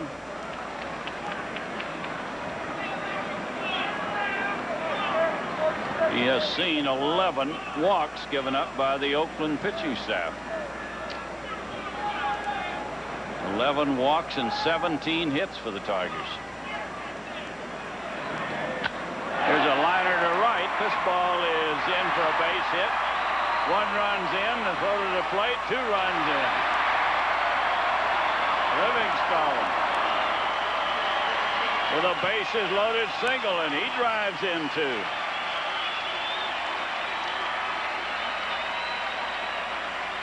Well, you like to see everybody get hits and driving runs, but let's save some of these runs for other games. 19 runs. This is going to be a long time for the. This is going to be broken. This record. Line drives. Sierra comes in again. He short hops the ball. Makes a fine play, and the throw's a little off the money. Milt Kyler has singled and walked. He has a big swing at it.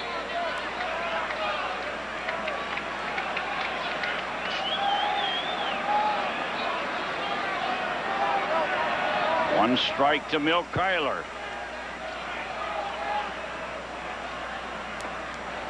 And a good play by Heeman as he blocks it in the dirt. 1 ball, 1 strike. These 2 clubs will probably come back Thursday and play a 1-0 ball game. Could be very well. John Doherty, who up until today, or even today, has pitched the finest ball game of anybody. Yeah. So far this year. Yeah, of course, Wells pitched a good game out in Anaheim. A superb game for how many innings he has pitched so far this year. It's a ball and 2 strikes to Milt Kyler.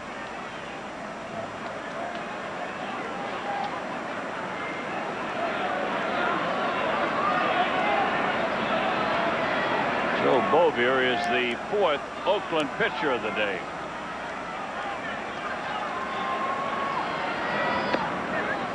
This one is low. Ball 2 and strike 2, and he doesn't like what Kaiser's calling right now. He signaled in to Kaiser and wanted to know if that pitch was low.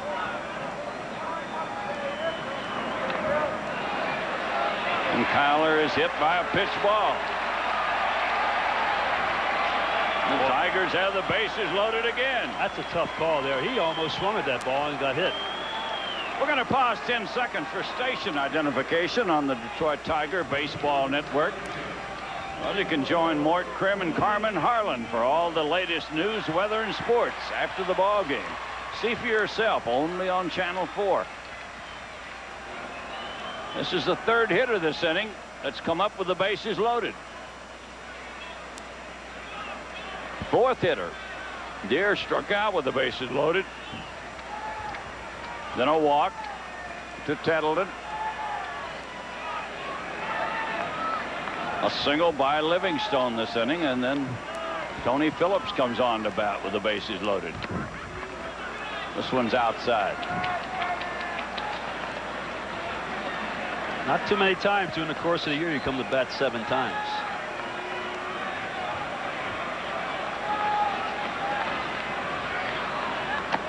Outside ball 2.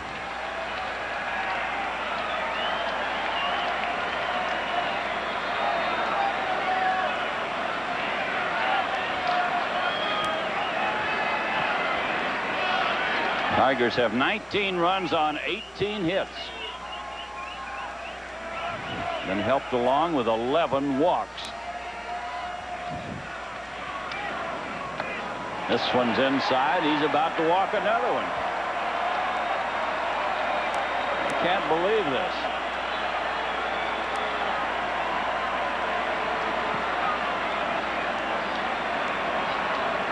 I can't believe that Bover can't get the ball over the plate. He looks like he's got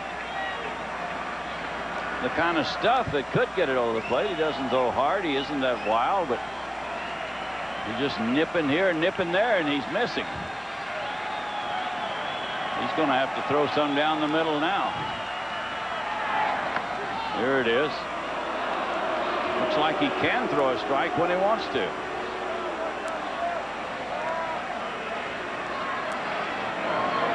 That may turn Tony loose and let him swing here.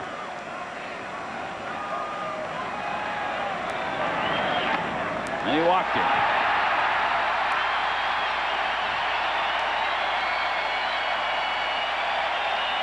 That's 20 runs. I think that's what the fans were waiting for. 20 runs, and they've got them now. 12 walks. Whew. 12 walks in the game, and Cruder will bat for the 2nd time here in the 8th inning.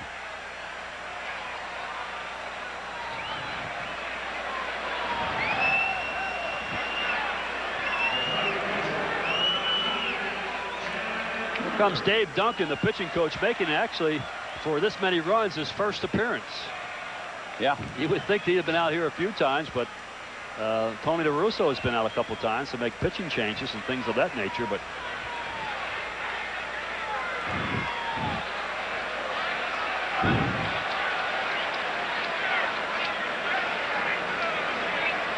Dave Duncan, an outstanding defensive catcher for the A's during their glory days. Pretty good power, but has developed into many who feel that he is the best pitching coach in the American League. Well, wherever Tony La Russa goes, he's going to go. They're very successful with the White Sox earlier, and now for many years with the A's.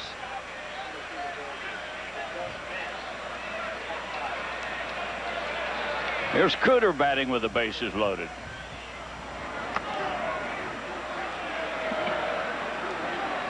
One strike to Chad Cruder, who singled to start this big inning.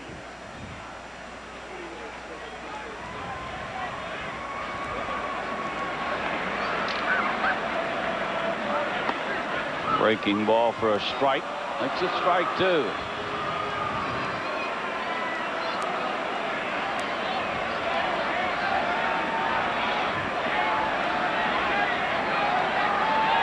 Two strikes to the Tiger catcher.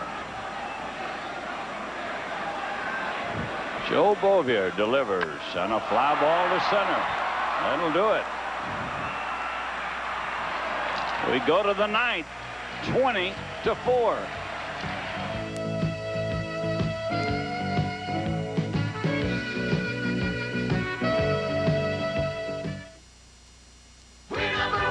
Of the best-selling vehicles in Detroit are from Ford. Now get 2.9 financing or $1,000 cash back on selected new Ford Probes. That's 2.9 financing or $1,000 cash back on Probe. Plus, save up to $700 with option package discounts. Combine that with $1,000 cash back for a total savings of $1,700 on Probe. For price and quality, there's only one place to buy. Your Metro Detroit Ford dealers are #1 throughout the Tri-County area. America's first choice. Napa Auto Parts. Welcome to Napa, America's most complete source for quality auto parts and accessories. And now get hot spring buys at Napa. Quality Napa motor oil, 99 cents a quart. Get 2 Silverline oil filters, just $4. Champion resistor spark plugs, 79 cents each after mail-in rebate. And Napa's Lawn and Garden battery, only $19.95. Save big on hot spring buys now at Napa, America's first choice. Dear Midas customers, buy 1 guaranteed shocker strut and get the second for 50% off. And we not only guarantee our parts, we guarantee our work. That's the Midas way, the way it should be. I'm a wheel watcher. I'm a wheel watcher. We live America's day. Care to solve the puzzle? It's America's day. Wheel of Fortune. See for yourself tonight at 7, only on 4. The Associated Press has honored WDIV's Newsbeat with more awards than any other station in the metro area, including General Excellence and Best Newscast. The Newsbeat team, the right choice on Channel 4. Okay, Mike Henneman in for the Tigers now to close out this ball game. Tigers leading it 20-4. Unbelievable opening day. 51,000 plus here, 9-5-2, and treated the fans to an outstanding ball game here opening day. Come on out to the ballpark and going to see a lot of fun here. There's Mike's record. Hasn't been scored on this year. Last year, it's kind of a up and down type of year for Mike. Had a record 2-6. He saved more ball games than he has in previous years, 24, but he had a much higher earned run average of almost 4. Mike Henneman has 2 saves already this season. Skeeter Barnes at second base in place of Tony Phillips. How can he put in? Yeah, he can. He's the designated hitter. Here's a fly ball into center. Tyler's going to pick it off, so 1 pitch and 1 out here in the 9th inning.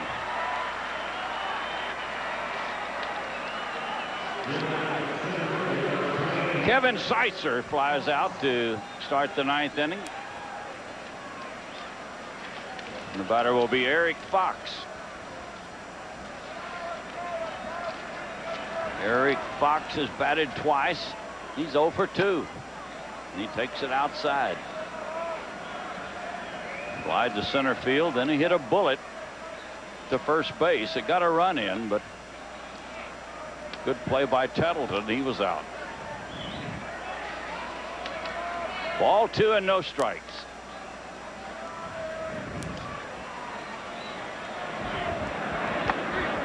And a strike makes it 2-1. Ball 2 and strike 1 to Eric Fox.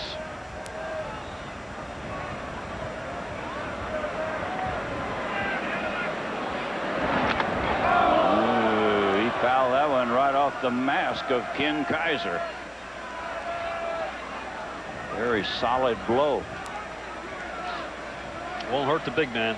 I don't know. He's been out there a long time. And ball 3. 3-2. Mike Henneman trying to close it out here in the 9th inning. The 3-2 pitch to Fox. Right back to the middle. Henneman thought he had it caught for a minute. Thought the ball was hit harder than it was. He reached for it and never got there, and he dropped his hand. The ball got by him. But that's a scary feeling. You see the ball hit and you think it's hit hard. Watch, it's hit on the end of the bat, and Mike thinks it's a line drive, and he reaches for it, and he brings his glove back, and the ball wasn't there. We'll bring up Mike Bordick. He's had a couple of hits today. He takes a strike.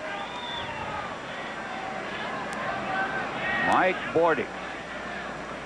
Single, scored a run in the 3rd, singled again in the 7th. And he pops it high in the air behind second. Skeeter Barnes taking charge. So Bordick is out.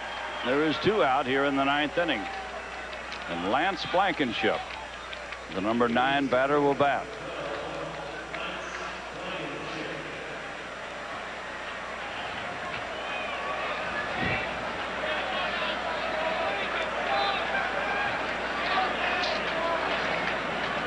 Two outs with a runner at first base.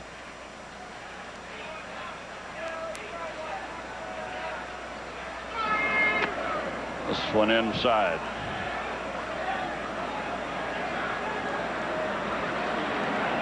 Tomorrow's an off day. These two clubs will play again on Thursday, and then on the weekend, Seattle comes into town. It's a strike. Makes it 1-1. Texas comes in next week, Tuesday and Wednesday, before the Tigers go on the road. And the 1-1 pitch to Blankenship. Makes it ball 2.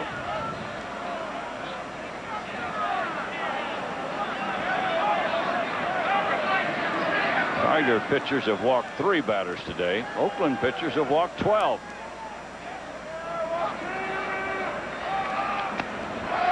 had a good swing at the 2-1 pitch. Evens the count at 2-2. Ball 2 and strike 2, and what's remaining of this crowd of 51,000 are getting on their feet now. They want to see the Tigers wrap it up in good style. And they do. He struck him out. The final score of the game, the Tigers 20, the A's 4, and we'll be right back.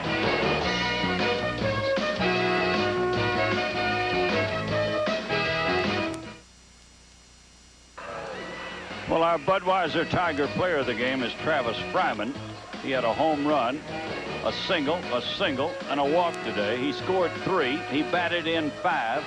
And Travis Fryman, our Tiger player of the game. Our congratulations to you, Travis Fryman. And we'll be right back. Well, that's it from Tiger Stadium. For Al Kaline and Bernie Smilovitz, this is George Kell, hoping you'll be with us Friday night, April 23rd at 8 o'clock when the Tigers take on the Minnesota Twins.